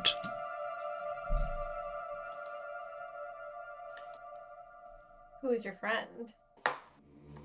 Oh no. Image flashes in your minds, that of a bugbear female going through the Underdark, investigating a bunch of glowing crystals, heading away from your perspective as you realize this is a memory he's projecting, his memory from the past. She mounts a giant, domesticated carrion crawler maggot with reins and a familiar-looking steed's saddle. She mounts the creature and takes off into the dark. And you realize this is the last that Grazlax has seen of his friend, the owner of the journal. I'm afraid the We've, journal answers that question. Out of character, we've never seen this person before, right? No, we've only seen the symbol. Mm-hmm. Eric will say we never met them. We don't know what happened to them. Well- If they dropped the journal in an attempt to escape, or something worse. Duma will come out of the shadows and is holding the saddle and says to Grazalix, Flint, our kobold here, and I explored the darkness and we found a body. And it looks like it was attacked by the Gricks. Found a saddle here, but we didn't find a mount. We instead went into the tomb that your friend did. And then when we came out, we were ambushed. So we did not find her steed. Do roll me a wisdom save, please. Oh, son of a bitch. 9. You feel it pry in your mind, and your memories going through them as you tell them. Prying for truth, knowledge. It prods further. It reaches a dark place, a dark realm, dark queen, before the presence retreats back. That is unfortunate, echoes the voice in your minds. But she died, doing our work, died for the cause of the Society of Brilliance. We are here investigating areas fused with Fezris, to ascertain whether it has something to do with what we believe and fear is some kind of demonic incursion.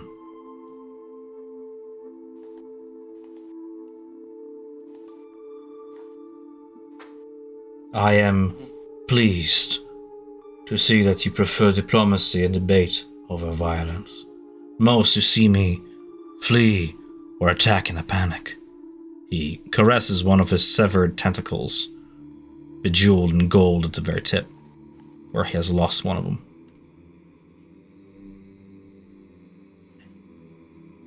I was separated from my fellow members after our teleportation spell has gone awry. You mentioned demons. We saw a handful of them. Not long ago, we were enslaved, and in our successful attempts at escape, there was chaos amongst the place we were fleeing from. Demons suddenly appeared.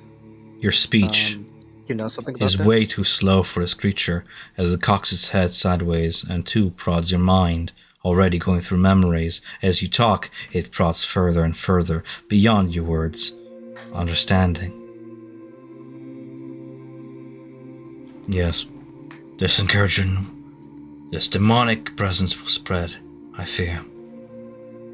We do not know the cause, but we are hopefully investigating the source of it with the Fezris presence.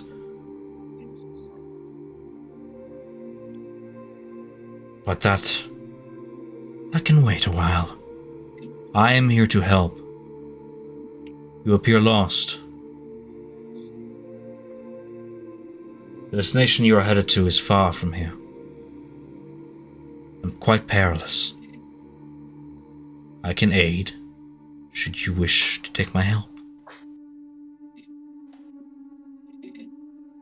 Paths to the surface exist, but I haven't explored any of them. My concern lies in the Underdark, after all.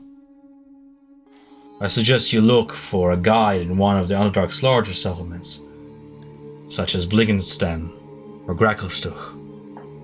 But I can offer you an assistance in getting there, and the image of a above-water coral city flashes in your minds.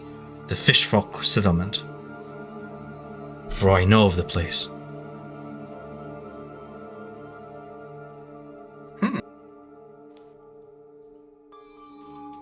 A simple spell will usher you through, closer to it, should you accept my offer.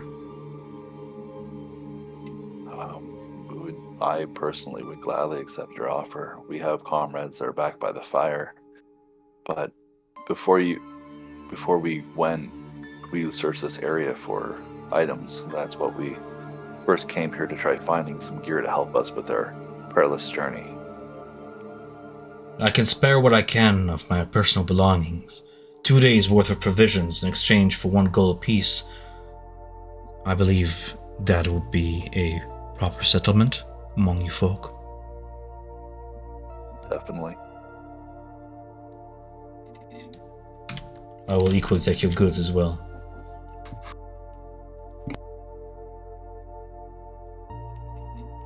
As for treasure, you'll find seldom in this darkness, but I do believe I've spotted a chest up on the cliffs. A likely stash of some roving bandit band or another. You are free to it, for I do not take from anyone, bandit or no. Have no need for it. I think I spotted the one that you spoke of when I had the spiders around me up there. If you don't mind, I will go, everybody, and see what's there before the goblins decide to try getting it. He turns his attention to the rest of the group. Tentacles writhing, focusing his gaze upon darts, flint.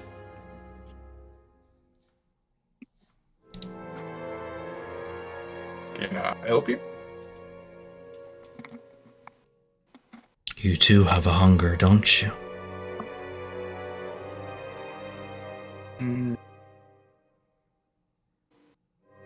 Mayhaps. Do not become... Hunger for knowledge, yeah. I see. The telepathic speech is interrupted a moment as he realizes your secret is to be kept such. I kind of give him a nod and be like, oh, he was about to reveal. Strokes his rainbow beard.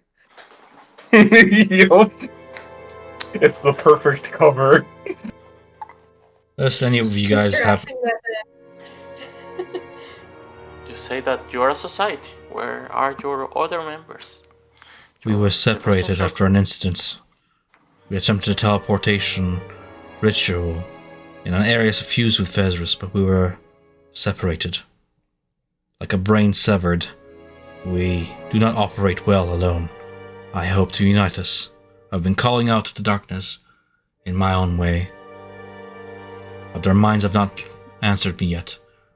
I only hope that they have not met the same fate as that one. Again, the bugbear's image flashes in your minds.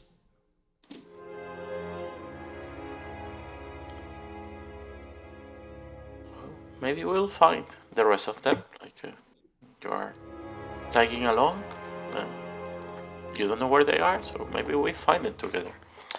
I am afraid I will not join you on your journey, but I can aid you get closer to your destination. My research lies further away from here, away from the Dark Lake.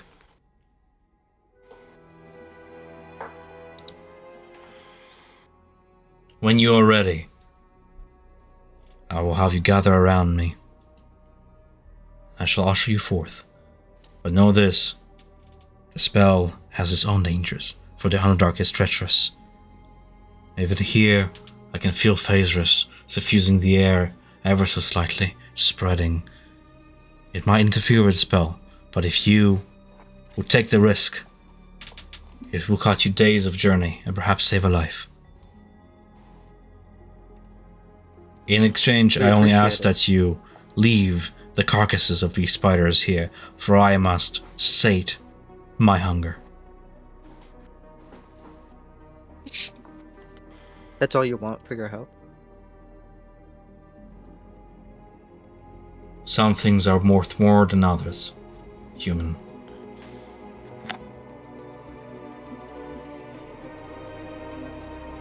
We thank you for your help. And I guess we'll just wait for Duma to collect what's in the chest before being teleported. Sure. Duma, you find 67 gold coins. Small stash.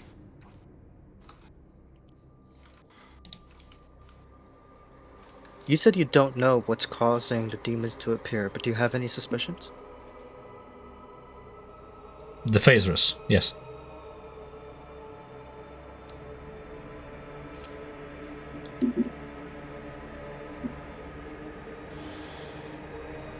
It is an ancient force beyond this realm.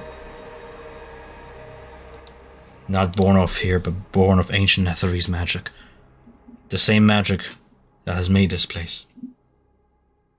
And I'm afraid that it has grown malicious, like a cancer. Spreading, becoming stronger, feeding on the very organism that has birthed it. And like a weeping wound that has torn some rift between our realm and the abyss beyond. But our research is still young, and we're still looking for a solution.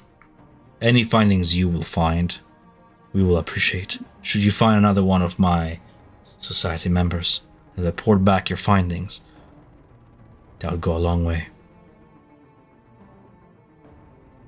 Where are you headed towards? Away from here. In search of the others who have separated. If we happen to find another member of your allegiance, like where should we point them towards? Do not bother yourself with such things.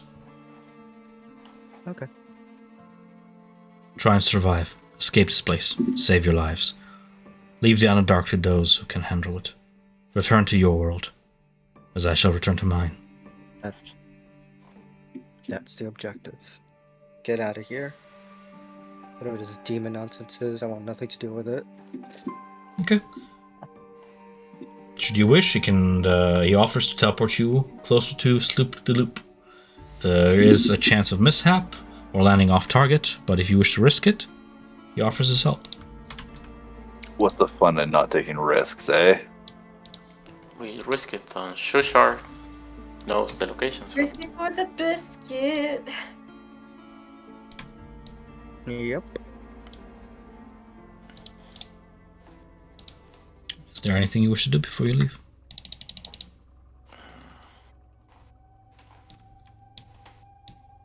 We got the chest. There's no other items to be found.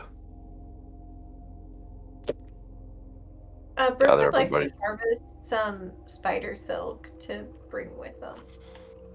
Sure. How much do I get? How much time do you spend harvesting? How many chances do you give me to see what else ambushes you in the spider webs? How much time you spend? Like 5 minutes. 5 minutes. I'm gonna round up to half an hour of harvesting. You get 1d6 times 10. You get 50 feet of usable spider silk rope. Nice.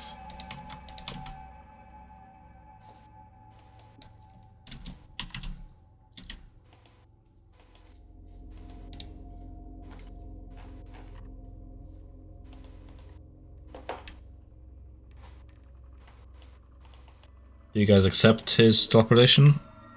Or do you guys wish to go head forward with your guides? It's a branching path. I just want to have party consensus so nobody later be like, you forced us, you whatever. Sounds like We went Duma from the mine. played. Hmm? I think everybody's game. Yeah, we went from the mine goblin to the actual mined human. Gobbler. The goblin. Mind goblin.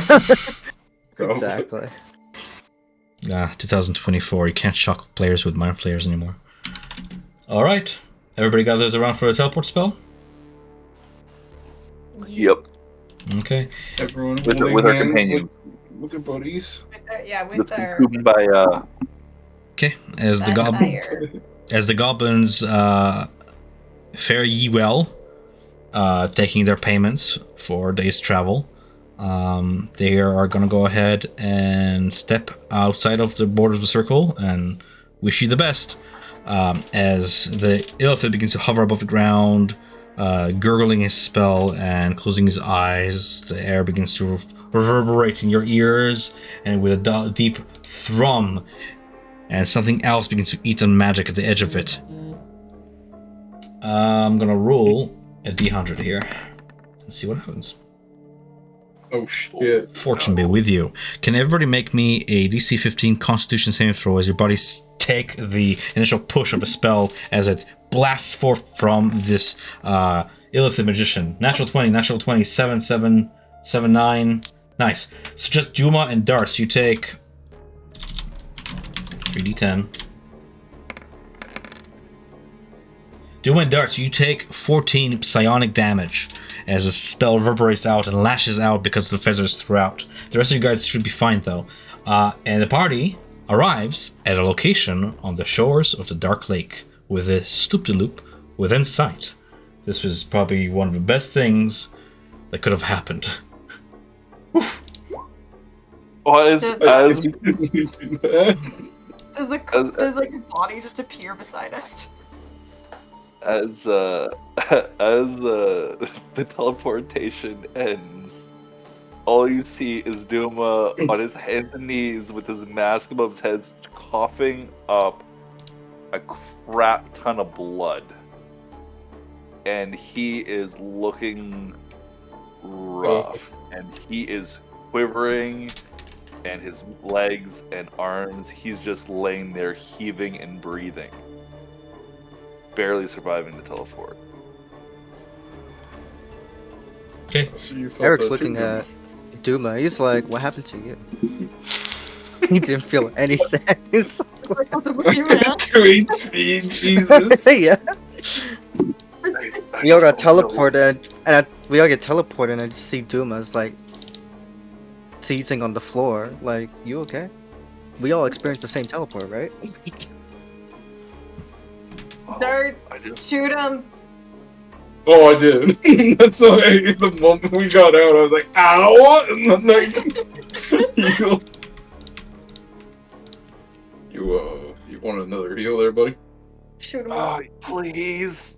I'm gonna hit him with the cure wounds. Oh no. god. I thought the Just spiders a were little bad, bit. but man, that teleport. Oh. Not the strongest stuff there, is he? No, no. I don't know if I want to teleport again. I don't know if I want to teleport again. Don't cut our strengths and weaknesses. You don't have to do It's- that at everything. It's like traumatized teleporting. Like, oh no, I'll pass. I'm good with walking through portals. That's how I got from Shadowland to the main area of Hirin. But I don't know. No more teleporting for me right now. As you guys take in your surroundings, the Dark Lake and the glowing fungus around you guys from a distance, Sloop de Loop looks like a massive tangle of reed stretching up into the darkness, lit by glowing spots of phosphorescence. Upon closer look, you see a series of rickety towers can be seen lashed together by rope and planks, these bridges set in haphazard patterns. It seems even above ground the Koto build in line with their three-dimensional aquatic sensibilities, constructing their great city as if it were still underwater. Sloop-de-Loop spreads out along the rocky shore of the waters of this broad cavern lake, with high fences of woven netting to the north and south of the village boundaries. The cavern is almost entirely dark except for a few spots of dim light upon phosphorescent fungus and coral or from glowing cavefish clans. As Shushar recoils from the spell, stepping back and puking a little bit, he says, Oh man, that was my arm. Oh, come on, man. "We're here. Home. It's beautiful, isn't it?" It's Mhm. it's nice. It is something indeed. "We have been through so much, friends. I'm so glad we have made it here alive." As he is about to turn and lead you homeward, 8 Kuotoa step out of the dark. Spears, nets, hooks in hand. A hunting party of some sort looking for the day's catch. Their wall-eyed eyes look at you as they scream out and Merla cries. And led by a whip-wielding monitor of a Kuotoa, they attack. As we pick up from What? here next session. I knew Are we in something smelled darkness? fishy. Just tell me right now. Are They we in die from darkness or cringe, no? Greg. Oh fuck. Oh. Are we in darkness or no? Can we have a friend? Just any friends, I don't care. We will find out next session as they gibber out in a language you Yeah. don't understand. Speaking, does anybody here speak under common at all? I do. Of course. As we'll find out what I say next session. Thank you I'm guys sure for it's joining not me. draconic. Yeah, I'm certain. You don't want them to speak Draconic, that would be even worse. Kuotoa speaking Draconic, meaning that they've made a Draconic god. Oh god. Man, fucking This was the session that just that like teleport we were like, almost killed us. Kill me. Yo. you're gonna be okay, Duma. The Oh, Will or Tom, could you guys post the description for the spider silk, please? Oh sure. Alright, later guys. See ya. Yeah, Hey, Greg. Night. I'll put it in Discord here for you if you want. Super, thank you. Just because There it you go. doesn't go back far enough for me to be able to get it for some reason. Thank you, thank you, thank you. Oh.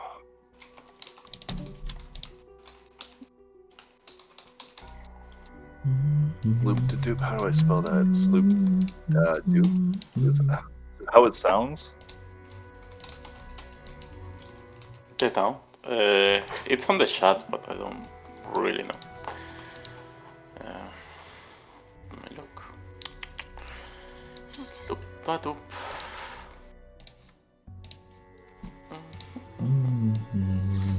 Okay, got it.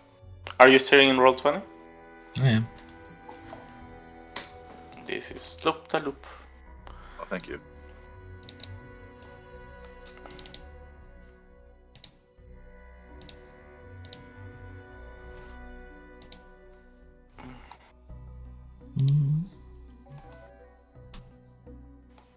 I'm gonna prepare like 2 backups. Well, one of my backups is easy.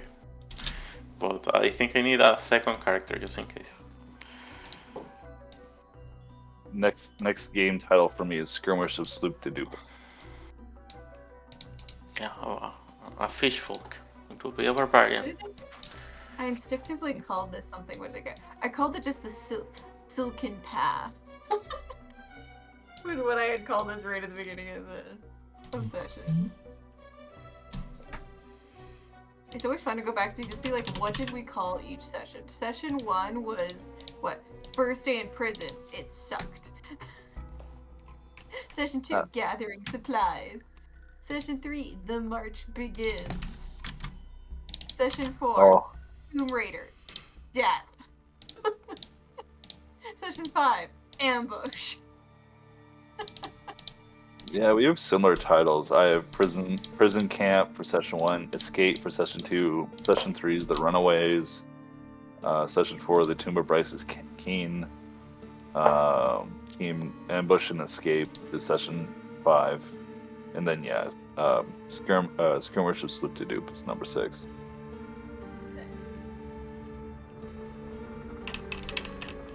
No, that was good. I love how we're just like, we're not doing so good, but let's keep skirmishing. Skirmishing.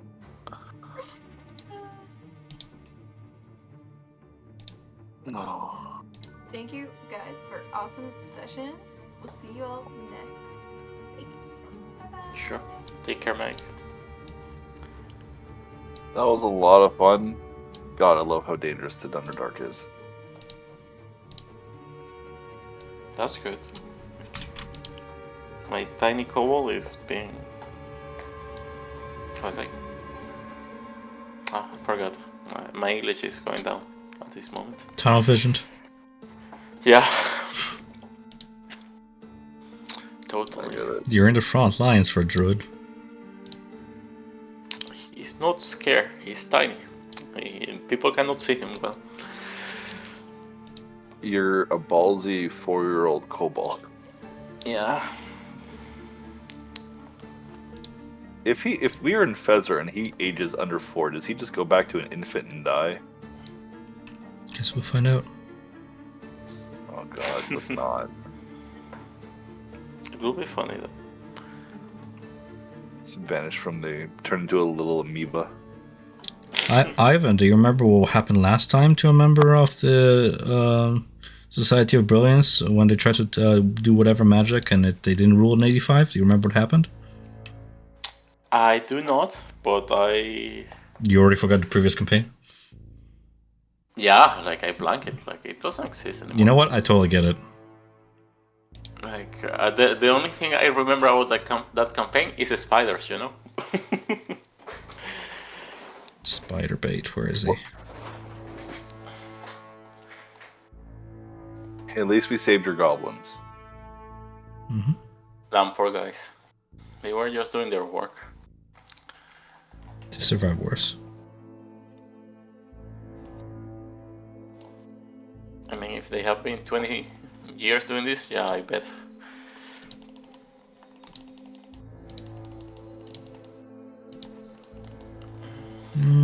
Where Hopefully is... Shushar will be able to do. There he is, spider bait. Ah, da, da, da, da. Well, I have to go, guys. Take care. Lots of freaking fun. See ya. Care about. Or Tom, were you talking about the other campaign of Out of the Abyss or Yeah. the one shot of the train? No, the Out of the Abyss.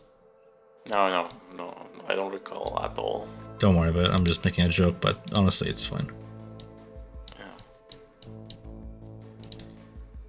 But I remember, like in the one shot, like, oh yeah, we passed through all the planes. Yeah. No, I'm rolling for teleport here, and because we already passed, I can just say it. The teleport attempt had a... If I roll a d100 and I get 1 to 43, it mishaps.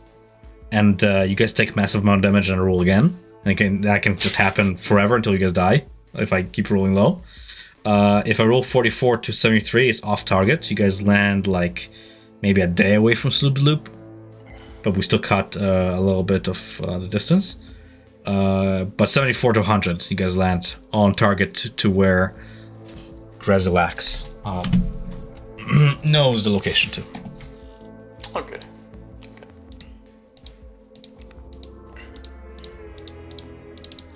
By the way, we're gonna pass you the... What's the name? The teleport. The fiery teleport thing. No, I can look up the entire subclasses. I believe you're using correctly. It's kind of insane how like you can just be randomly conscious, and you pretty much have an answer to a lot of things that would have killed you. But you know what? That's fine. That's what being a hero is. I just never played the fire druid myself, so it's interesting to see how you can unrestrain yourself and all that. Yeah, it's flexible. Like it doesn't do much damage, but who needs damage when you can escape? Right. I'm not too worried about it because honestly, we are level what? 3, 4, right? In this long ass campaign. If you guys think things are hard now, they're not gonna get any easier, right? So you guys will need all the tools in your arsenal, sort of thing. Because yeah, the Underdark doesn't mess around, and thankfully I'm playing these spiders as like survivalist animals that flee combat. When they see a challenge, they kind of overwhelm. But imagine if they didn't, then it's gonna be like 7 giant spiders. Is a pretty terrible combat scenario, especially if you can't glide across difficult terrain. So it doesn't mess around. A goth was something too. Eating your magic item. Nice. Nobody rolled low for it to eat your magic items. That's also lucky, because it can just straight up just eat beads of fireball, and destroy them. Oh damn. Yeah. Yeah, I was worried about this sword because Like, Oh, the sword would have been fine. The sword does not carry any charges, right? It would have been just super suppressed for like an hour, so you can't use it for that hour. But the beads, because they're charges, he consumes them. Same thing with like wands, for example. And if a wand reaches like 0 charges, he just consumes all the magic out of the wand and becomes mundane. okay. Yeah. Damn it. Interesting creature. Yeah. Beholders. You have to love them. Not a beholder, apparently. It's beholder kin, which is whatever that means. But if you read its lore, it's not officially a beholder. It's a creature from the same plane. It's a cousin of the beholder that sneaks in whenever a portal to summon a beholder or a specter, like, whenever they're trying to dominate a beholder kin and summon it. If the ritual fails or the portal somehow remains open, it sneaks past into the material realm and begins to like just feed on magic. You and I call it beholder, and I agree. But apparently it's not, and I'm like, well, that's a very actually thing. Look at it, it's a beholder. Right. Yeah, one eye and many tentacles with eyes. Yeah, it's a beholder. Right. This was session 6? Damn, I really don't know. Let me check Fine. YouTube. I'm only half asking. I'll go ahead and just put a 6 there. I believe it's extra 6. I'm thinking like, as I told you, like if Flint dies, I wanna try like Why would Flynn die? Born. Why would he die? They're just a bunch of Murlocs, man. Yeah, exactly. Just a bunch of fish people that innately attack you guys. Yeah. But yeah, I was thinking like maybe a cleric. If things so bad.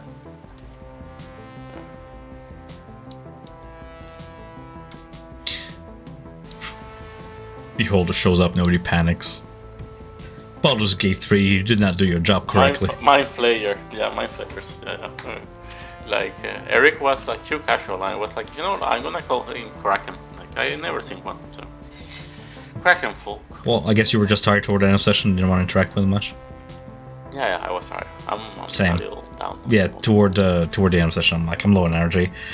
That's what I actually did. I was like, man, traveling down Dark takes a long time. We're like 6th session and we're still traveling. I'm like, he has a teleport spell. Whatever, just give him teleport. Just get him there, because I want to start next session with moving on to like the main locations, and I'll just save up the other encounters to the future rows and stuff.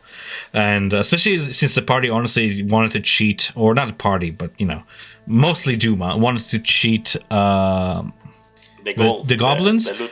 I'm like, the party does not see the value of allies. They're gonna cheat them. So I have no point of forming this like bond with the goblins over a long trek of days of them becoming this long-term allies and returning later in the future. This party wants to cheat them out of their business. They cannot spare 2 golds. They're greedy. Spider bait and yuck don't want to have business with people who want to cheat them. So let's not continue that route. Yeah, So- like at the beginning when they're like, no, we're not gonna pay you. Like we are good on our own. I'm like, fuck, man, are you for real? Like we're lost, literally. Yeah, you need allies. Well, I mean, like, you don't. That's the thing. You don't need allies. You're better off with allies, but it's always the party's choice. And if you choose to be rogues, essentially, we'll survive on our own, take our chances. That's fine too. It's just that next time you guys encounter the sunken paths, and you will, because it's a giant chasm that surrounds this place, or if you take Dark Lake and whatever, and never return to this place, if you ever encounter sunken paths again, you will just not have the aids of those guys, and you'll be on your own, right? If you choose to keep allies, if you choose to treat them well, then they will owe you loyalty, right? Maybe those 2 goblins could have stuck around and provided more insight further down the line, especially since you saved their lives. But they're goblins, they're neutral, they're stunt actors. They're not going to be there like, oh my god, you saved us, let us kiss your feet. They're goblins. They're pretty prideful, and they think it's all luck. It's their own way of thinking. Survival of the best, whatever. They're just gonna brush it up, be like, we're awesome. But it's in the future. If you want allies, you have to work to keep them. Yeah. But all is well that ends well. We're here in Sloop to Loop now. Yeah, I'm surprised that Duma wants to share the loot with the other prisoners, with the NPCs. That one surprised me. Sure. I Like, personally, I don't like it's party finances. The party chooses what they want to spend their gold on. All those allies, what they want from you guys, not from you guys, what they're just following you guys because their strength in numbers. They just want to return to their respective homes, right? They don't want gold, they don't want riches, they want to be safe. yeah, Right? except Ginger. Yeah, everybody have their own agenda. Yeah. He's funny. I like that character. I just don't have energy sometimes to run way too many NPCs. If there's like the Goblin Brothers, I'm not going to run the companions at the same time because I want to focus on presenting them. Like toward the end of the session, I was really excited toward like playing a Mind Flayer, but I was so worn down by a lot of combat and all that. I was like, I might underdeliver on Grazlax a little bit, but honestly, I'm gonna do my best, push forward, and it's hard to wow players with Mind Flayers anyway, so it's not like anything I would have done would have changed that. Baldur's Gate. Yeah. But it's kind of cool. A good Mind Flayer. It's a super rare sight. They actually put him in Baldur's Gate. Did you play Baldur's Gate? Yeah, I was gonna ask you. Like, It's the same guy. It's just that he's based on... Well, he's based in Grazalax, but if you read Umalum is his name in Baldur's Gate 3. If you read Umalum's backstory or get to know him, you'll find out he's the same guy with the same backstory. So they just changed the name for the sake of whatever. But I'm treating him as the same guy. Very powerful. I'm not gonna call him a sorcerer, but he has, his own psionic magics and stuff. Because Mind Flayers hate actual weave. So they have psionics, which is a superior form of magic anyways. But yeah, teleport, plane shift. You can dominate monsters with his mind. Everything a Mind Flayer has. He can eat brains. Very powerful ally to have. But yeah. Yeah, like that's why like I was like, oh yeah, let's try to help this guy or be with us, but he's like, no. Well, no, he's better off on his own. Honestly, he's no doubt. It's not for him, it's for me. Loud flesh bags, will just taunt his hunger and slow him down. He's much faster walking and flying about the Underdark alone. And once he escapes the Narrow Fezros, he can just teleport himself anywhere he wants to, right? So he's very much a solo adventurer or something to be united with the Society of Brilliance. If any of these characters that was in the party was a member of the Society of Brilliance or somehow connected to them, say they were looking for like a certain library or something, then I would have had more. But as it stands, there's not a lot correlating between what he's trying to achieve and where you guys are headed. He already did you guys a favor, with the teleport spell for nothing. So yeah, and the spiders. That was mostly him just like being like, you give me food and I want to see you little... He's a very fucking old wizard. He's super powerful. He's like, you little kids need to go to safety. Get out of here. Yeah, he's not... He views you guys as but not below him, but like lesser beings that need protection. So he doesn't want to adventure with you guys. He wants to protect. And then, so I just had him do that, and then figure out the rest. Maybe you'll encounter him in the future, we'll see. Maybe I'll have the Society of Brilliance reunite, depending where you guys go and what you do forth. It really depends on what's your overall goals, right? What's Flint trying to accomplish and all that. At the moment, not being eaten by Quatoas. Yeah. Escape lies in Grucklestuch, it lies in Blingenstone, Jimjar's home. Those are like... Because you guys find yourself in what's called the Middle Dark. That's like, it's the sandwich... core of the sandwich layer of the Underdark. You're heading upwards to the Upper Dark. That's Blingenstone, that's beyond, maybe like Grucklestuch, close to the surface. These societies and civilizations that deal with the surface world, that trade with the surface world, the closer to the crust. Because right now you're deep in depths. You're Drowlands, the spider webs. That's where aberrations lie and stuff. That's heading up. You have to go across the lake for that. Yeah, I get it. Yeah. So I was... Yeah, for sure. If you have to go, go. Yeah. I'm starving. Have a good night. See you on Saturday. Yep. See you Saturday.